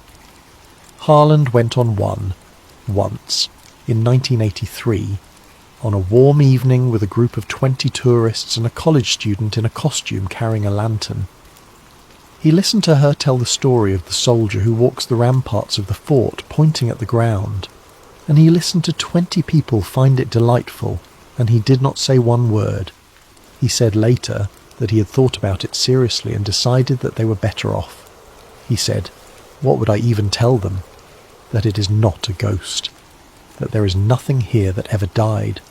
That a young man from Northumberland is walking on a floor under this hill right now, tonight, while these people eat ice cream, and that he has been walking there for 200 years and it has been 9 days. He said, they would not sleep, and there is no use in it. The door is closed." Part 32. The Envelope. In March of 1991, 17 years later, Elliot Harland received an envelope at his home in Ann Arbor. There was no return address. The postmark was smudged and unreadable, which he checked immediately, and checked again later with a magnifier, and had examined by a man at the post office who could not help him. Inside was a single photograph and nothing else. It was not a modern print. Harland had spent his whole working life with photographic materials, and he knew what he was holding within 4 seconds of holding it. It was a salted paper print mounted on card. The process is from the 1840s. The paper was right, the tone was right, the foxing was right. He had it examined twice at his own expense by conservators who did not know why he was asking, and both of them dated the materials to the middle of the 19th century, and said the print had been made from an earlier original. The image was a group of men outside a wooden building on a bluff, with the straits behind them and a flagstaff, and the raw new timber of a fort that has not yet gone grey. British soldiers, 11 of them, in red coats and white cross belts, arranged the way men arrange themselves for a picture, some standing, 2 seated on a barrel, all of them holding still. Third from the left, with his left hand curled against his chest and his face perfectly clear, is Lieutenant Edmund Carrick. And standing beside him, at the end of the row, is a man in a wool overcoat of the wrong century, with a leather strap over one shoulder, holding a medium format camera at his waist and looking up at the person taking the photograph. He is 31 years old. He has a long face and dark hair and an expression that Harlan recognised instantly, because he had seen it in the mirror on the morning of the 18th of October 1974, and it is the expression of a man who has just understood something and has not yet decided how to feel about it. Harlan turned it over, on the back, in brown ink, in a cramped 18th century hand with long descenders and an old-fashioned long letter S. 5 words. You were always here, sir. Part 33. What he made of it. Elliot Harlan lived until 2009. He never went back to Mackinac Island after 1983. He kept photographing buildings for another 20 years, and he was good at it, and he married late and happily, and by every account he was a calm and rather funny man who liked long walks and did not talk much about himself. He kept the photograph in a box with the 1897 picnic print and a bayonet that he should not have had. Near the end of his life he told the whole thing once at length to a nephew who wrote it down, and at the end of it the nephew asked him the obvious question, which is the one you're probably holding right now. He asked, "Does that mean you're going to go back? One day? Does that photograph mean it has already happened and you have not done it yet?" And Harlan said, "I have thought about that for 18 years. He said, "Here is what I decided, and you may do better." He said, "I do not think the chamber connects one moment to another moment on one line, like beads on a string, with all of it fixed and waiting. I think it connects rooms in a house, and I think there are more rooms than there is time to walk through, and I think in one of them a man very much like me stood in a photograph in 1780 next to a soldier who was kind to him. He said, maybe that man was me, and maybe he was not. It does not change tonight. It does not change what I have to do tomorrow." Then he said the thing that the nephew wrote at the bottom of the page and underlined. He said, "What it changed was this. I used to think the dead were gone, and that the past was a safe place, over and finished, and that the only thing that could reach us here was memory." He said, "Now I think everything that ever happened is still happening somewhere in the walls of this house. All of it. At once. All the ordinary afternoons." He said, "I find that I do not know whether that is the most frightening thought I have ever had, or the most comforting one." He said most nights it is the second one. Part 34. The end of it. So that is the story of Mackinac Island, and the soldier who was never dead, and the hole in the eastern ridge that men opened 3 times and closed 3 times, and the 4 seconds that every clock on an island lost together on the longest night of 1974.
Before we begin tonight, a quick thank you to Matt for suggesting this topic, and to everyone else listening right now.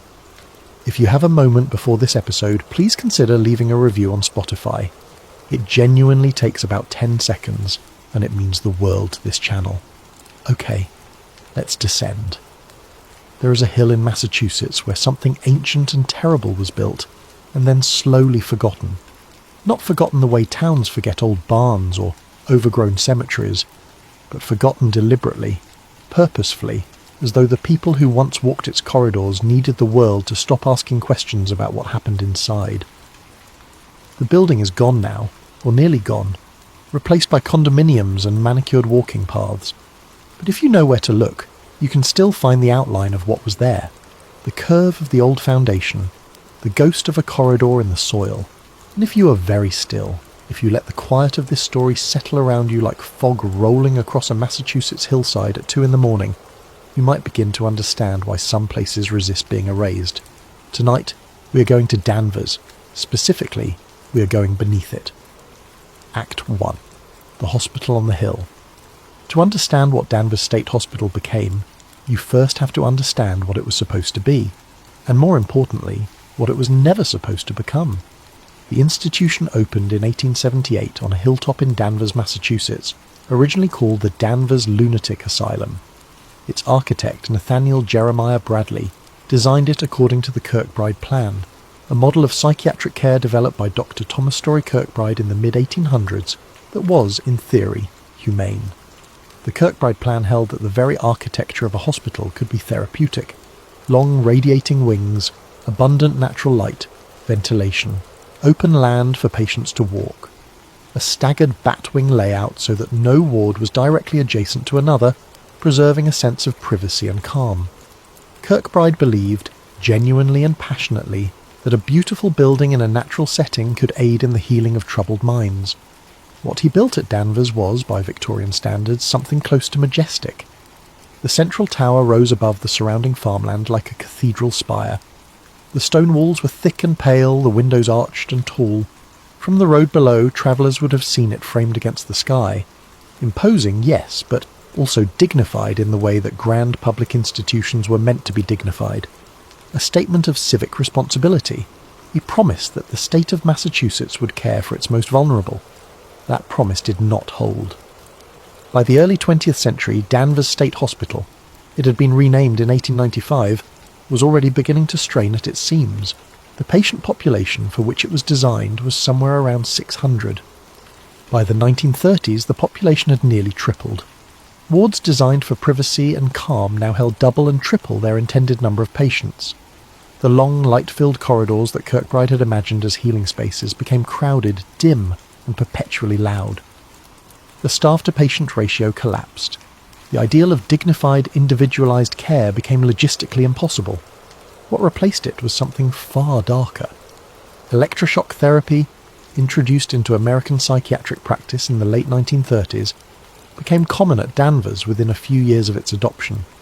Patients were restrained, sedated, and subjected to electrical currents passed through the brain. The theory was that the induced seizure would somehow reset the disordered mind.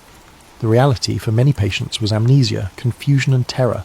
Insulin coma therapy, in which patients were driven into a hyperglycemic coma through insulin injections and then revived, was practiced alongside electroshock. Hydrotherapy, prolonged submersion in hot or cold water, sometimes for hours, was another standard treatment. And then there were the lobotomies. The prefrontal lobotomy, developed by Portuguese neurologist Egas Moniz and aggressively popularised in the United States by Walter Freeman, arrived at institutions like Danvers in the 1940s. Freeman's transorbital approach, an ice-pick-like instrument inserted above the eyeball and into the frontal lobe, could be performed in minutes without a full surgical theatre. It was sold as a cure for the most intractable psychiatric conditions. What it produced, more often than not, was a permanent alteration of personality. Patients became passive, compliant. The wildness and suffering were replaced by a dull, flat calm that administrators sometimes mistook for recovery. Walk the wards of Danvers in 1950, and you would have found a population that was, in the most profound sense, abandoned. Men and women who had arrived in psychological distress and found themselves trapped in an institution that had long since ceased to treat them as individuals. Some had been admitted for conditions we would not recognise as mental illness today. Homosexuality, moral insanity, postpartum depression, the vague category of nervous exhaustion applied generously to women who inconvenienced their families. They had come seeking help, and found instead overcrowding, restraints, experimental procedures, and a bureaucratic system that had no mechanism for releasing them, even when they improved. This is the world into which our story descends. A real world first, a documented world. Before we go further into the dark, it matters that you understand. The horror of Danvers was not invented. It did not require a conspiracy. The institution as it existed was already a catastrophe. But something else was happening there too. Something beneath the overcrowding and the institutional neglect. Something that operated on a different level entirely. And to find it, we need to go underground. Act 2. The tunnels. Every large psychiatric institution of the Kirkbride era had tunnels. This is not unusual, not sinister in itself. Danvers was no exception. Beneath the sprawling complex of buildings ran a network of underground passages originally constructed for entirely practical purposes. Steam heating lines, maintenance access, and the transport of supplies between buildings during the brutal Massachusetts winters. When the ground was frozen solid and snowdrifts made outdoor movement difficult, staff could move between wards without stepping outside. Food could be transported, laundry, medicine. It was infrastructure, utilitarian, unremarkable, and largely invisible to the patients above. But the tunnels at Danvers were not simple. They were extensive. Far more extensive than the official maintenance map suggested. Former employees, in interviews conducted decades later during historical preservation efforts, described sections of the tunnel network that did not appear on any map they were shown. Passages that led to areas they had never accessed above ground. Doors that were sealed not with padlocks or conventional hardware, but with what appeared to be institutional-grade barrier systems. Heavy frames, bolted from the outside, lacking any visible interior mechanism. The working explanation was always the same. Storage, older infrastructure, areas decommissioned and sealed for safety reasons. The tunnels were old, the institution was constantly evolving, and it was not unusual for passages built for one purpose to be closed off when that purpose became obsolete. Nobody pressed the question. Nobody had particular reason to, except for the cold, or multiple maintenance workers, interviewed independently over the years, noted the same thing. In certain sections of the deeper tunnel network, particularly in the areas beneath the original Victorian-era foundation, the temperature dropped noticeably below what the surrounding passages maintained. Not the ordinary variation of underground spaces, something more pronounced. A sustained chill that made certain sections feel, in the words of one former worker quoted in a 1982 local newspaper feature on Danvers, like going into a different building altogether. No one officially explained the temperature differential. The facility's engineering staff attributed it to variations in the steamline routing and older sections of the tunnel that lacked adequate insulation. That explanation was accepted. No one suggested an alternative, but the cold was noticed, and for at least one person, the cold was the first thread he pulled. Act 3. Thomas Hale. His name, in the accounts that have surfaced across various discussions of Danvers State Hospital's unofficial history, is given as Thomas Hale. He was a young orderly who began working at the institution in the early 1950s, a slight, quietly observant man in his mid-20s who had taken the hospital job because it paid reliably and was within walking distance of the rooming house where he lived. He had no particular background in psychiatry. He had served briefly in the military, had some high school education, and possessed what his supervisors apparently described as a good temperament with difficult patients. He was calm. He did not rattle easily. For his first year at Danvers, Hale worked primarily in the male admissions ward, one of the more active and difficult assignments, processing new arrivals, helping with intake procedures, managing the disorientation and sometimes the violence that came with first admissions. He learned the rhythms of the institution quickly, who the senior nurses deferred to, which physicians were kind and which were indifferent, which patients needed particular attention, and which were stable enough to require only routine monitoring. He was good at his job. He was promoted to a position that gave him broader access to more of the facility. It was that broader access that first revealed the anomaly he could not stop thinking about. The patient transfers began, as best as Hale could later reconstruct, sometime in the early to middle part of his second year at the institution. Not dramatic transfers, not the kind that required full staff mobilization or significant documentation. Quiet ones. late night or very early morning movements of individual patients from certain wards, particularly from the ward housing the most severely agitated or psychologically deteriorated patients, to a location that was never specified in any paperwork Hale could find. He noticed because he was a careful man. He noticed which patients were in which beds at the end of his shift, and sometimes, working an early morning rotation, he would find a bed empty that had been occupied when he left. He would look for the transfer notation in the chart, the standard documentation that should accompany any patient movement, and find nothing. Not an error or an incomplete entry, nothing.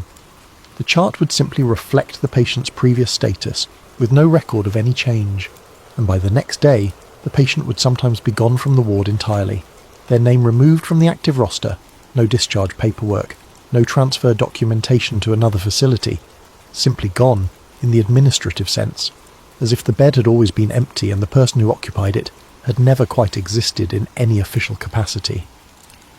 Hale began keeping his own notes, not formally. He was not reckless, but quietly, in a small notebook he kept in the breast pocket of his uniform. Dates, ward numbers, patient names he could recall, times of observation. It was not an investigation.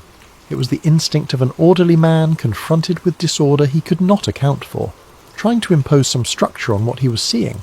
What he was seeing, he would eventually come to understand, was the intake process for Ward C.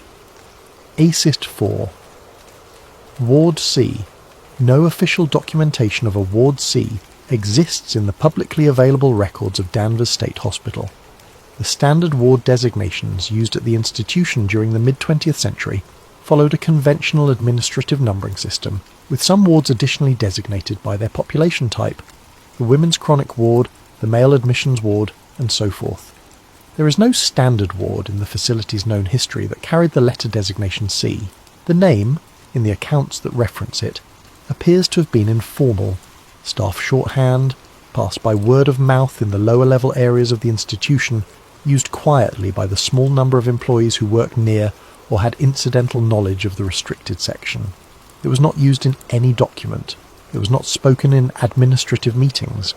It existed in the way that institutional knowledge always exists in large facilities, sideways, in fragments, passed from one careful voice to another without any official acknowledgement. What Thomas Hale eventually pieced together, through careful observation, through the occasional overheard conversation he was never meant to hear, and through the one time he followed a late-night transfer far enough to observe where it terminated, was this. Somewhere below the main level of the hospital, accessible through a section of the tunnel network that was locked and supposedly decommissioned, there was a separate operational space. Not a conventional ward, not a medical facility in any standard sense. A space that had been modified, insulated, equipped with specific infrastructure, to serve a purpose that was not psychiatric care. The patients who were transferred there were not transferred back, or when they reappeared in the general population, and some did, Hale noted, occasionally, they were different in ways that were difficult to describe. Not differently medicated, not recovering from a procedure in any observable sense, quieter, more inward. Their eyes, according to Hale's later account, had a quality he could only describe as having looked at something for a very long time. They did not speak about where they had been. Most of them, Hale came to believe, had been told not to. ACIT 5. The men in civilian suits. It is 1953. The Cold War has settled over the United States like a permanent weather system, present in every institution, every government office, every military and research facility. The Soviet Union has tested its first nuclear weapon. The Korean War has ended in a tense armistice.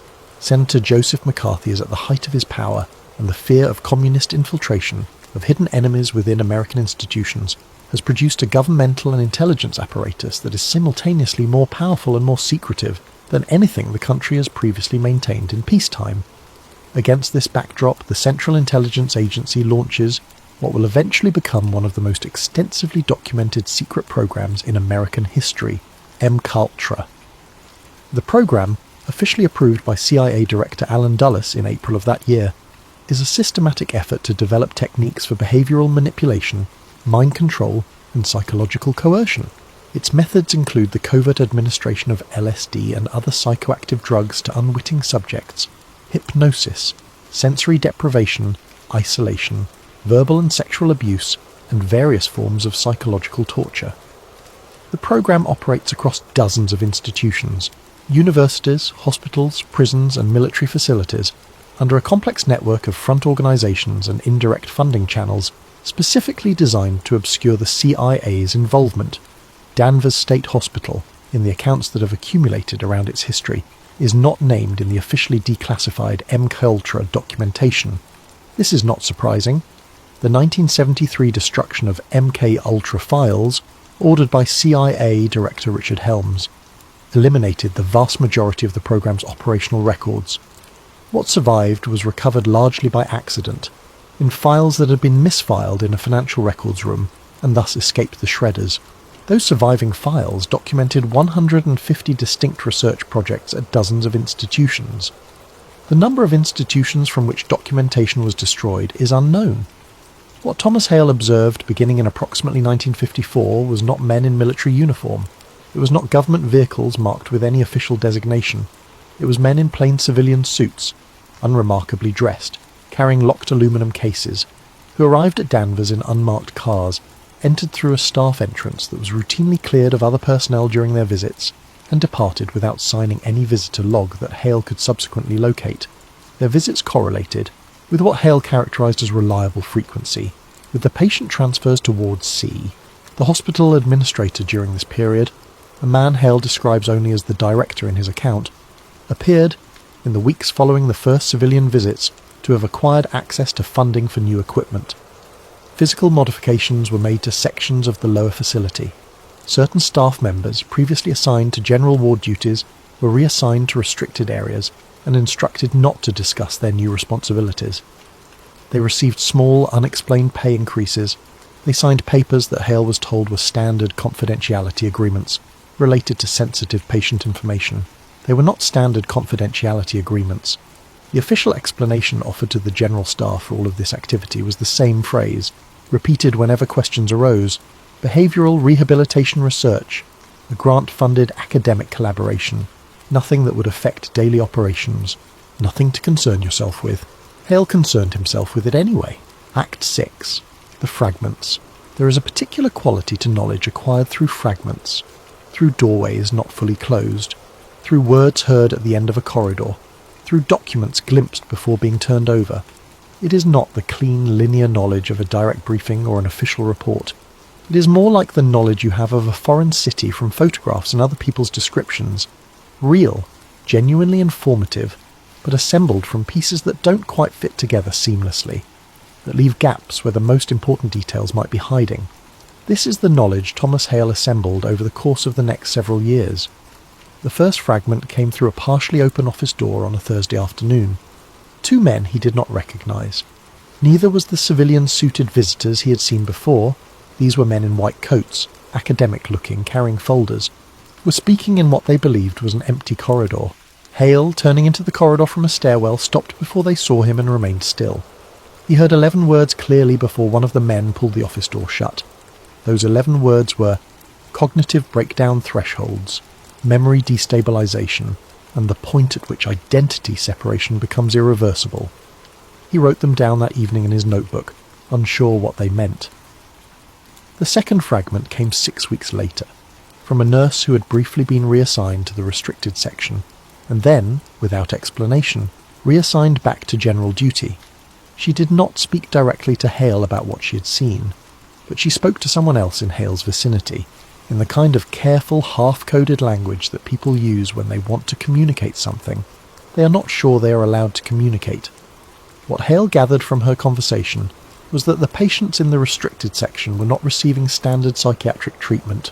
They were not receiving any recognisable treatment at all. They were being observed. They were being measured. Their responses to specific, controlled stimuli were being recorded with a precision and interest that, in her words, didn't match anything in the books we were trained with. The third fragment came from a document. Hale had been asked to deliver a sealed envelope to an office in an administrative wing he rarely visited. The envelope was not sealed when he picked it up. A clerical error, apparently, the flap merely tucked rather than glued. He did not open it. But when he set it down briefly on a surface to adjust his grip, a single page slid partially free.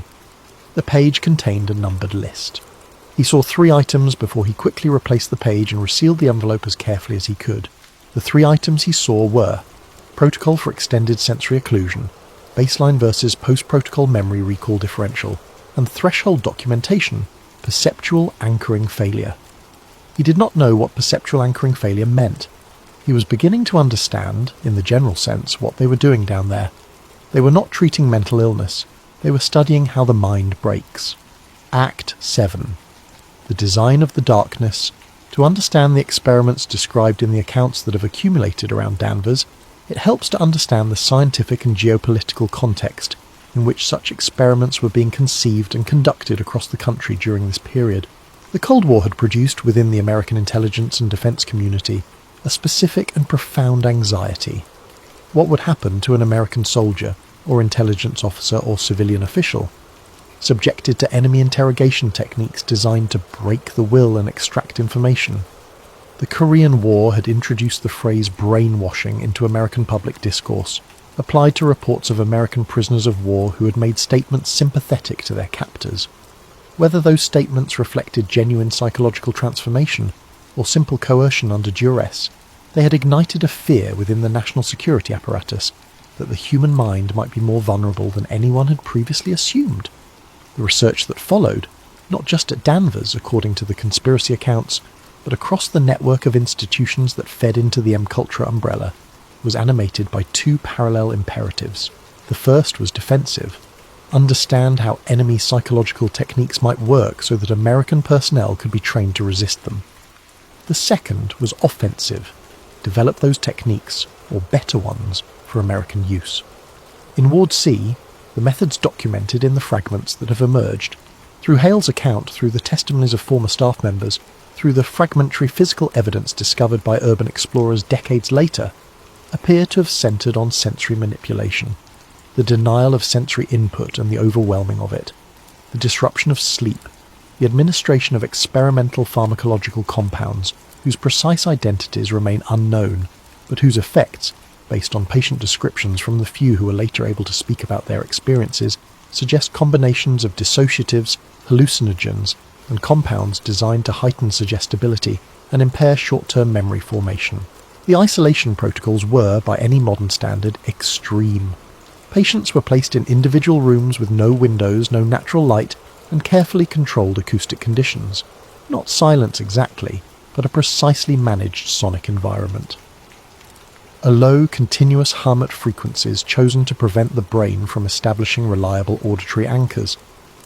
Periodic audio playback of repetitive phrases or tones, delivered at intervals and volumes calibrated to prevent habituation.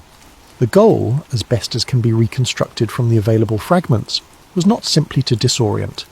It was to bring the patient's perceptual system to a specific state, a state the research documents apparently referred to in the fragments that have been recovered as threshold proximity. What threshold? That is where the story begins to move in a direction no one anticipated. Act 8. The Shared Visions. Among the most disturbing and most discussed elements of the Danvers conspiracy accounts is what the surviving fragments refer to as the convergence phenomenon. It does not appear in any official psychiatric literature. It was not the intended outcome of the Ward C research program. It emerged, or was discovered depending on how you read the available evidence, as an anomaly that the researchers initially dismissed, then became increasingly unable to ignore, and ultimately found either so disturbing or so significant that it became the central focus of their work. The phenomenon was simple in its description, and profoundly unsettling in its implications. Patients who had been subjected to the sensory deprivation and pharmacological protocols in Ward C, patients who were housed in separate rooms, who had no contact with one another, who were in many cases so psychologically deteriorated that complex communication would have been impossible even if contact had been permitted, began describing the same things, not similar things, not the kind of overlapping hallucination content that might be expected from patients subjected to the same pharmacological compounds, the generic imagery of trauma and distress, the same things, specific things, a particular corridor described with consistent architectural detail, low ceiling, smooth grey walls, a slight downward grade, lights recessed in the ceiling that provided illumination without any visible source. A figure at the end of that corridor, tall, stationary, featureless in most descriptions, though a small number of patients included additional details about posture and proportion that matched across their accounts with a specificity that the researchers found impossible to attribute to coincidence or suggestion. The observation rooms, patient after patient describing in their post-isolation interviews, before the memory suppression protocols made interview data increasingly difficult to collect, a sense of being watched from behind glass. Rooms adjacent to their isolation chambers, visible only as a reflective surface from within, behind which something was present. Not necessarily the researchers, though the researchers were, of course, observing from behind one-way glass. Something additional, something perceived through the glass at an angle or from a direction that did not match the actual observation room layout. And the symbols. This is the detail that appears most consistently across the accounts, and that is most difficult to explain away. Patients in isolation, given no drawing materials as a matter of protocol, found means to mark their walls, with fingernails, with the edges of fingernails worn down to nothing, with whatever residue from their skin or hair could be worked into the surface, and produce markings that, when the isolation chambers were cleaned between patients, proved to match, not approximately, not in the way that all human beings might independently produce similar marks under similar stress, matching in their specific arrangement, in the particular geometric relationships between elements, in a quality that one of the researchers, in the fragment of a memo that has become perhaps the most referenced document in the Danvers conspiracy literature, described as impossible to attribute to cultural transmission given the complete isolation of the patient population. The researchers had a problem. The problem was not that their experiments had failed. The problem was that their experiments had produced a result they were not equipped to explain. C-9, patient 47. She arrived at Danvers in 1956. The accounts consistently refer to her as patient 47, which appears to be a research designation rather than a ward number, suggesting she'd been identified and catalogued by the Ward C research program, rather than by the institution's standard administrative system. Her actual name has not surfaced in any available documentation.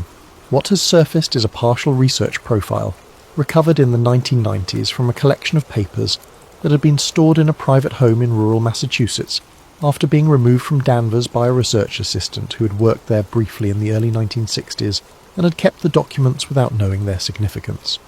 She had been admitted following what the admission documentation described as acute psychological trauma following personal loss, a phrase vague enough to cover any number of circumstances. She was in her early 30s. She had no previous history of psychiatric treatment. She was, by all accounts, calm upon admission, functional. Her responses during initial evaluation were coherent and contextually appropriate. Whatever had brought her to Danvers had not, at the point of her arrival, broken her perceptual connection to the world around her. That connection, in the research accounts, becomes the central subject of the files relating to her. When she was subjected to the isolation protocols, something different happened. Where other patients deteriorated, became catatonic or agitated, retreated into incoherence or repetitive behaviour, she remained present, clear-headed, responsive. Her post-isolation interviews, according to the research profile, were articulate and detailed in a way that no other patients had been. She described her isolation experience with the calm precision of someone describing a journey they had recently taken and were still processing. She used spatial language, directions, distances, relative positions of features that implied a coherent mental map of whatever she was perceiving during isolation. And then she began describing things she could not know. The accounts of what she said range from the specific to the extraordinary. On the specific end, she described, in the post-isolation interview following her third protocol session, a conversation that two researchers had conducted in a room on the other side of the building earlier that day. She gave partial quotes.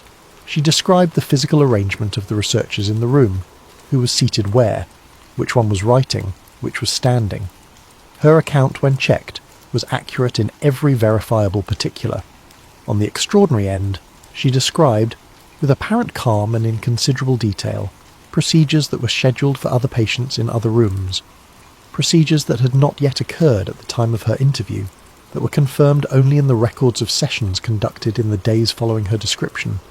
She described, in physical terms, the precise layout of rooms she had never entered, and that she had no possible means of having seen. The researchers' responses to this, as documented in the surviving fragments, range from clinical to alarmed.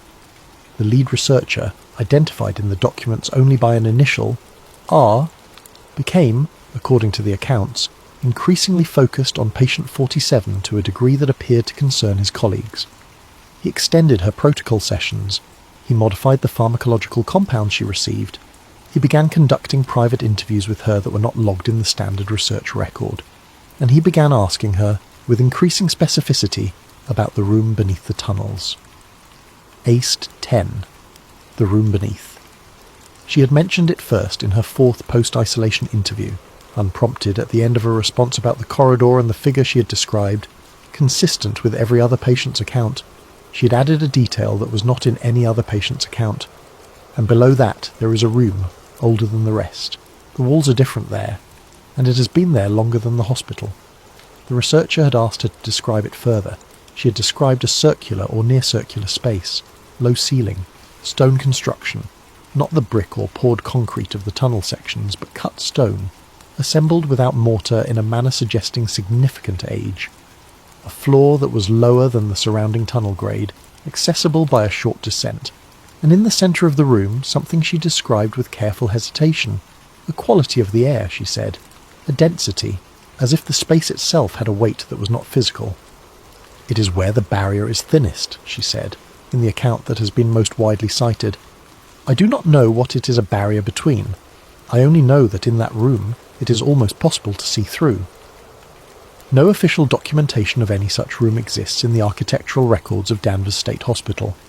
The original building plans, the renovation records, the maintenance surveys, none reference a circular stone chamber beneath the tunnel network, but there is a detail in the local historical record that gives the accounts pause.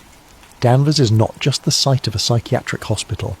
It is the former site of Salem Village, the original community at the centre of the 1692 Salem witch trials, before that community was renamed and reorganised. The land on which Danvers State Hospital was built was occupied by European settlers for more than 2 centuries before the hospital's construction, and by indigenous peoples for thousands of years before that. The hill itself has a name in some of the older local histories that does not appear on any modern map, a name that translates, roughly, from the Algonquian of the regional tribes as the place where the ground is not still. The older maintenance workers at Danvers, the ones who had worked there long enough to know the tunnel system intimately, did not, according to Hale's account, deny the existence of the lower chamber when he carefully and obliquely asked them about it. They did not confirm it either. They changed the subject. One of them, an older man who had been at the institution since before the war, looked at Hale with an expression he described as the look of someone who has decided, a long time ago, not to think about something, and then walked away without speaking. Act 11. The Descent. Thomas Hale accessed the restricted section of the tunnel network in the spring of 1958. He had spent months identifying the pattern of staff presence in the lower level corridors, who was there, when, and for how long. He had identified a window of approximately 40 minutes on Sunday mornings, when the restricted access corridor was unmonitored.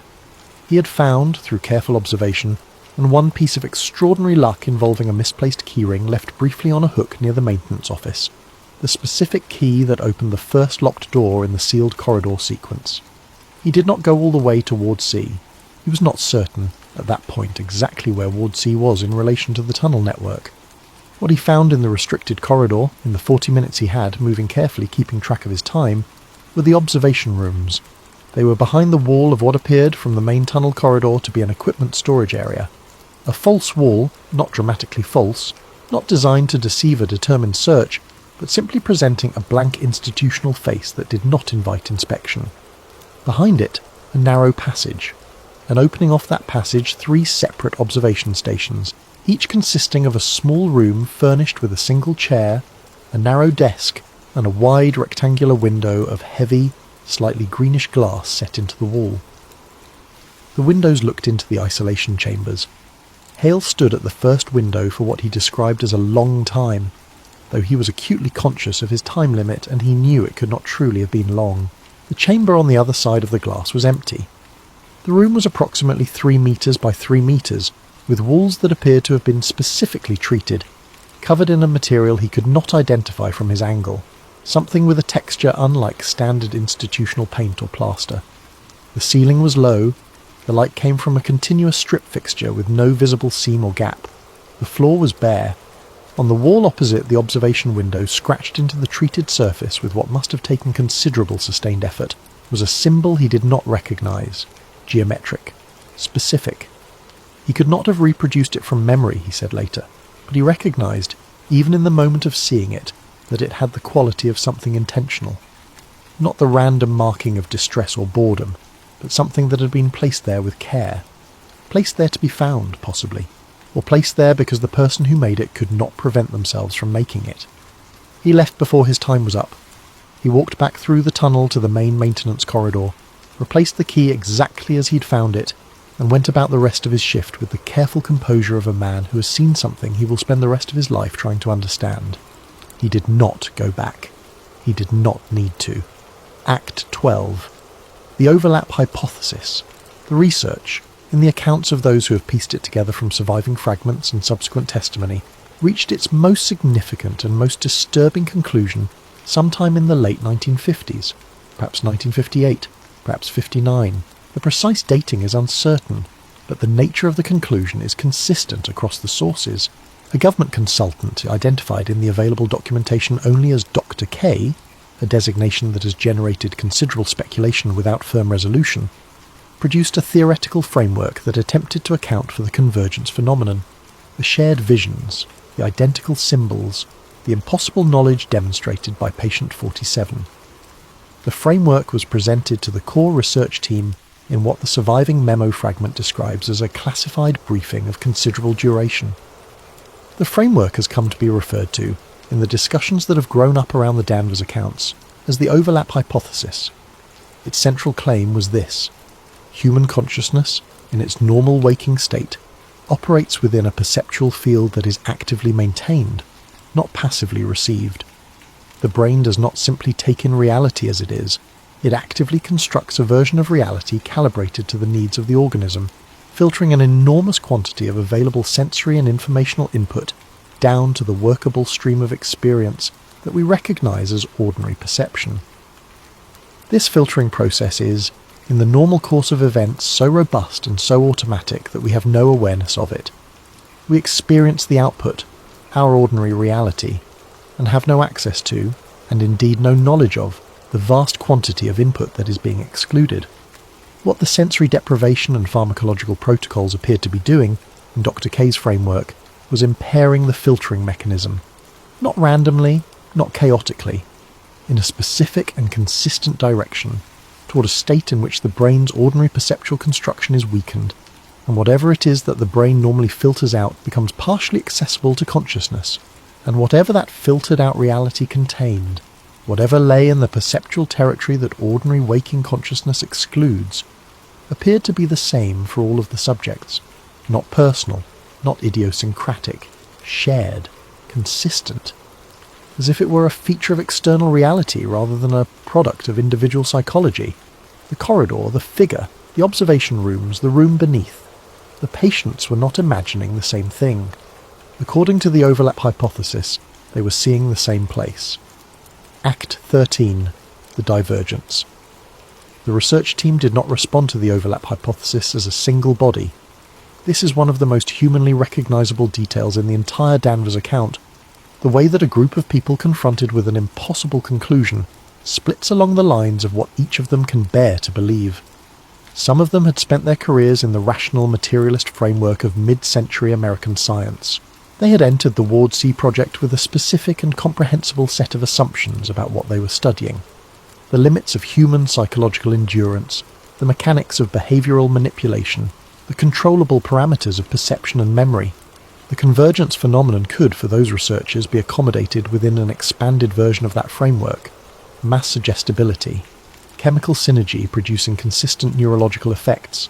Something unexpected, certainly, but something that remained within the domain of the explicable. Others on the team could not maintain that position. The specificity of the shared content, the architectural details of the corridor that matched across patients who had never communicated, the symbols that were identical to a degree of precision that ruled out chance, pushed them toward a conclusion they found profoundly unsettling. The experiments were not producing hallucinations that happened to overlap. The experiments were removing whatever cognitive mechanism normally prevented access to something that was actually there. The division between these two positions hardened over time. The memos from this period, the fragments that have survived, show an increasingly fractured communication style, careful language, hedged claims, the specific avoidances of teams that are no longer operating from a shared premise. Dr. K's overlap hypothesis is referenced obliquely rather than directly. The convergence phenomenon is described in increasingly technical language that seems designed to diffuse its implications rather than engage with them. Patient 47 is referenced, in the later memos, almost not at all. She had by this point begun describing things that were not in the corridor, not in the observation rooms, not in the lower chamber. She had begun describing what she called the space outside the place, a description that she struggled to render in language and that the research notes transcribe with evident difficulty. She used spatial metaphors and then immediately qualified them. She used temporal language and then said the language was wrong. She said in one of the last recorded interviews with her, "It is not that the room is beneath the tunnels and the hospital and all of this. They are inside of something, and the room is the place where you can almost see what they are inside of." After that interview, the private sessions with patient 47 appear to have stopped. Act 14. The incident. The accounts of what happened in Ward C in the late 1960s are the most fragmentary, the most contested, and the most difficult to assess of all the Danvers material. The temporal distance is greater. The number of direct witnesses is smaller. The documentation is the most severely compromised of any phase of the research period. What follows is the account as it has been reconstructed from the available sources, with the understanding that reconstruction is precisely what it is, not a confirmed record, but the most coherent assembly of surviving pieces. Sometime in the late 1960s, most accounts suggest 1968, though some place it earlier in the decade, there was an event in the restricted section of Danvers that resulted in the abrupt termination of the Ward C research programme. The event began, in most accounts, with a power failure, not a localised equipment malfunction, a broader failure that affected multiple sections of the facility simultaneously, including sections that operated on independent backup systems. The failure lasted somewhere between 40 minutes and several hours, depending on the source. During the failure, the observation rooms in the restricted corridor went dark. The isolation chambers lost their controlled acoustic environment. Whatever the patients in those chambers were experiencing in terms of sensory protocol ceased to be managed. What happened next is where the accounts diverge most sharply. Several staff members who were in or near the restricted section during the power failure were subsequently unable to account for a portion of their time during the event. Not the full duration, not the hours that some accounts attribute to the failure, but a specific consistent window of approximately 40 to 50 minutes that each of them reported as simply absent from their memory. They had been in the corridor, then they had been somewhere else, outside, or in a different section of the building, with no recollection of having moved. Patients in the general wards, far from the restricted section, with no apparent connection to the Ward C programme, began, in the hours during and following the power failure, exhibiting behaviours that the nursing staff found impossible to explain. Simultaneous agitation across multiple wards. Patients who had been non-verbal for years speaking in what the nurses described as a continuous tone. Not words, not recognisable language, but a vocal output that patients in distant wards appeared to be producing in unison. Patients covering their eyes or pressing their faces against walls. Multiple patients, in multiple separate wards, describing a corridor with a downward grade and a figure standing at its end. And at least 3 staff members, in independent accounts collected in the days following the event, described hearing voices from the sealed lower section of the tunnel network, from the area that had been blocked off and supposedly decommissioned for years. Voices that sounded like multiple people speaking simultaneously in a rhythm that was not quite conversation, coming through the ventilation system, coming from below. The lower ward was sealed the following day. The seals were more extensive than anything previously applied to that area. Institutional concrete poured into the corridor access points, not simply locked doors. The research staff who had been assigned to Ward C were reassigned to other federal programs within weeks. Some simply ceased to appear in any institutional record that has been subsequently located. The files from the program's operational period were removed from the facility. The research, officially, had never happened. Act 15. The Decline. The official history of Danvers State Hospital in its final decades is, in many ways, a straightforward story of institutional failure, the kind of failure that was happening across American psychiatric care in the second half of the 20th century as the philosophy of deinstitutionalization took hold. The development of antipsychotic medications in the 1950s had created the medical case for outpatient treatment of many patients previously confined to long-term institutional care. A series of federal legislative initiatives in the early 1960s, under the Kennedy administration, had shifted funding toward community mental health centres and away from the large state hospitals. The institutions that had housed thousands of patients for decades began, gradually and then rapidly, to empty. Danvers' population peaked somewhere in the 1950s, the same decade, not coincidentally, in which the Ward C programme was at its most active, and then began a steady decline. By the late 1970s, the patient population was a fraction of its peak. By the mid-1980s, whole wings of the building were unused, unmaintained, and deteriorating. The staff that remained was stretched across a physical plant designed for a population 10 times the current size. The heating systems failed intermittently. The roofs leaked.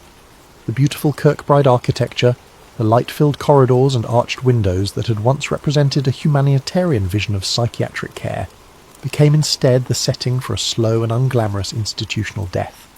The hospital officially closed in 1992. The building stood empty for more than a decade, a period during which it became, inevitably, a destination for urban explorers, photographers, and those drawn to places where the past has a particular weight. The images from those years are extraordinary. The long ward corridors with their peeling institutional paint and sagging ceilings, the light still falling through the arched windows at certain hours in a way that captured something of the original intent. The medical equipment left behind in rooms that had simply been locked and abandoned when the staff departed. The hydropersons still in the hydrotherapy room, the old records left in filing cabinets, the overwhelming sense of a world stopped mid-motion and never resumed. The lower sections of the facility, the tunnel network, the maintenance areas, were sealed before the building was opened for demolition and redevelopment planning. The seals, in several areas, were described by the demolition crews as more substantial than expected. In at least one section of the tunnel system, they encountered a concrete barrier that appeared to be of much more recent construction than the surrounding infrastructure, mid to late 20th century based on the concrete composition, poured into an access corridor that predated it by decades. Nobody recorded why it had been sealed so thoroughly. Nobody asked. Act 16. The Modern Witnesses. The redevelopment of the Danvers State Hospital site began in the early 2000s. The main Victorian-era building, the central tower, and the immediate adjacent wings, was preserved and converted into a residential complex called Avalon Danvers. The outlying buildings were demolished. The grounds were landscaped into the walking paths and green spaces of a contemporary residential development. The condominiums sold well. The historical significance of the site was acknowledged in architectural plaques and carefully managed historical narratives that emphasised the Kirkbride-era vision and the eventual reform of psychiatric care, without dwelling on the decades of abuse and neglect that had characterised the institution's middle period. The tunnels were sealed before the conversion and have remained sealed. They are not part of the residential infrastructure. They are not accessible to residents. According to the development documentation, they were assessed, deemed structurally compromised in certain sections, and permanently closed off as a safety measure. Before that, in the years when the building stood open and unguarded, explorers had been there. Dozens of them. Probably hundreds over the decade of abandonment, producing a substantial body of photographic and video documentation. Most of it shows exactly what you would expect. Architectural decay, abandoned equipment, the melancholy of institutional spaces stripped of their human purpose. Beautiful in the particular way that ruins are beautiful. Unsettling in the particular way that places of historical suffering are unsettling. But in that body of documentation, there are anomalies. A small number of explorers, fewer than a dozen in the accounts that have been gathered and compared, describe finding sections of the tunnel network that are not fully sealed, sections accessible through obscured or collapsed entry points that the permanent seals did not fully close. And in those sections, in the deeper portions of the underground corridor system, they describe finding rooms that were not on any floor plan of the building they had studied before entering. The rooms contain observation windows. The windows are intact. The surfaces visible through the windows in rooms that should have been sealed for decades show evidence of having been inscribed, marked, repeatedly, with symbols that the explorers photograph and later compare against one another's documentation from separate visits at separate times and find, to their consistent alarm, to be the same. One group, exploring in the mid-2000s, found a reel-to-reel magnetic tape in a sealed aluminum case in a room off one of the lower tunnel corridors. The case was government issue, standard for the period of its manufacture. The tape was partially degraded. What was audible, on the portion of the tape that a subsequent digitization recovered, was a male voice in a clinical register, measured, precise, addressing what appears to be a research summary audience. The recovered portion of the recording is less than 90 seconds. Most of it is too degraded to transcribe. But the final portion, before the tape cuts to silence, is clear. AST 17, the last recording. We have proceeded from the initial assumption that the protocols were generating the convergent content, that the pharmacological and sensory conditions were producing shared hallucination in a manner consistent with prior models of chemically induced psychosis. We no longer hold this position. The evidence accumulated over the course of this program has led us to a conclusion that I recognise will not be welcomed. The protocols are not generating the visions. The protocols are not causing the patients to see the same thing. The protocols are removing whatever it is that normally prevents them from seeing it. We are not producing these experiences. We are exposing what is already there. The treatments are not creating the visions. The treatments are removing whatever normally prevents them. The tape cuts out there. Whatever was said next, whatever conclusions were drawn, whatever recommendations were made, whatever decisions were reached about what to do with the knowledge that the research had produced, is gone, destroyed in the 1973 file destruction, or sealed behind concrete in a sealed section of a sealed tunnel beneath a building that no longer fully exists, or held somewhere in an archive that has not been opened and may never be. We are left with 90 seconds of a man's voice telling us that the experiments did not create something impossible. They revealed something that was already there. Act 18. The epilogue. Let us sit with what the Danvers accounts taken together are actually suggesting.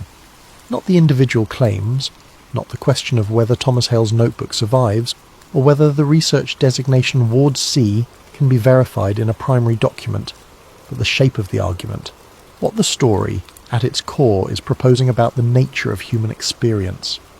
The standard model of consciousness, the one that has underlain Western scientific and philosophical thinking since Descartes, the one that is embedded in our language and our intuitions, is a model of enclosure. Your consciousness is yours. It is generated by your brain, bounded by your skull, and inaccessible to anyone who is not directly interacting with you through the conventional channels of language and behaviour. What you see when you close your eyes is yours. What you dream is yours. The inside of your mind is the most private space that exists in the universe. More private than your home, more private than a locked room, more private than any physical boundary. The Danvers accounts challenge this assumption, not by proposing telepathy or mysticism or any of the categories that the word paranormal tends to summon. The overlap hypothesis is not a paranormal argument. It is a materialist argument about the filtering function of the brain, about what consciousness is doing when it constructs ordinary experience, and about what lies in the space between that construction and whatever the raw informational reality of the universe actually contains. It says, the inside of your mind is private because something in your brain is actively maintaining that privacy. It is not a natural condition. It is an achievement, and like all achievements, it can be undone. Under extreme conditions, kind of conditions that Danvers was engineering deliberately, and that human beings have sometimes stumbled into accidentally through illness, through trauma, through the extreme edges of meditative practice, through the particular vulnerabilities of sleep, the maintaining mechanism can fail, and when it does, what becomes briefly accessible is not just the idiosyncratic content of your own unconscious. It is something more consistent, something shared, something that does not belong to any individual mind but exists in a space between minds, or outside all minds, or wherever it is that the filtering mechanism has been keeping it. That space has a corridor, a figure at its end, observation rooms behind glass, a lower chamber older than the buildings above it, and in the centre of that chamber, the quality of the air, a density, that patient 47 described as the place where the barrier is thinnest. Thinnest between what and what? That is the question the research was asking when it stopped. That is the question the recording's final audible words circle without answering. That is the question that Danvers, in all its documented horror and all its conspiratorial shadow, holds open like a door that has never quite been pulled shut. The government, in the final accounting of the Danvers conspiracy, did not cover up the Ward C program because the experiments had failed. They did not cover it up because the experiments had produced nothing useful. They covered it up because the experiments had succeeded in a direction no one had prepared for, had succeeded in demonstrating, with the methodological rigour of a Cold War intelligence research program, that the boundary between individual human consciousness and something much larger and much stranger than individual human consciousness is not a wall. It is a membrane. And under the right conditions, or the wrong ones, it becomes possible to see through it. Closing the hill in Danvers is quiet now. The Gothic towers that once watched over the surrounding farmland are gone, replaced by the uncontroversial geometry of a residential development. Families live there, children play in the green spaces, the walking paths curve through grounds that were once asylum fields. It is, by any external measure, an ordinary place, a place that has moved on from what it was, but the tunnels are still there, beneath the renovated floors, still sealed, still cold in the sections that have been measured, beyond what the surrounding earth accounts for.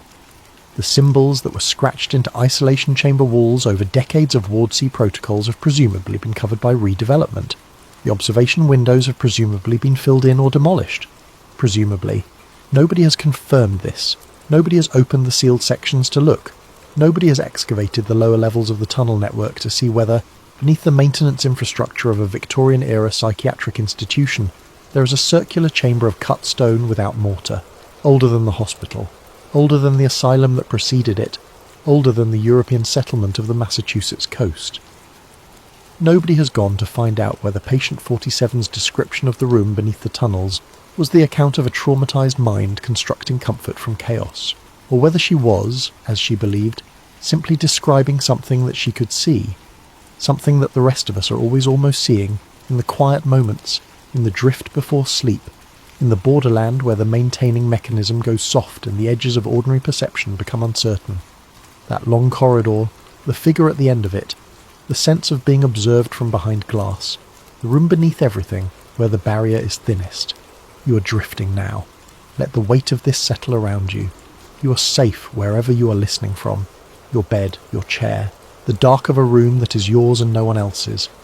The corridor, if it exists, is very far away. The figure is still. The glass is thick. And whatever lies on the other side of the barrier is not tonight your concern.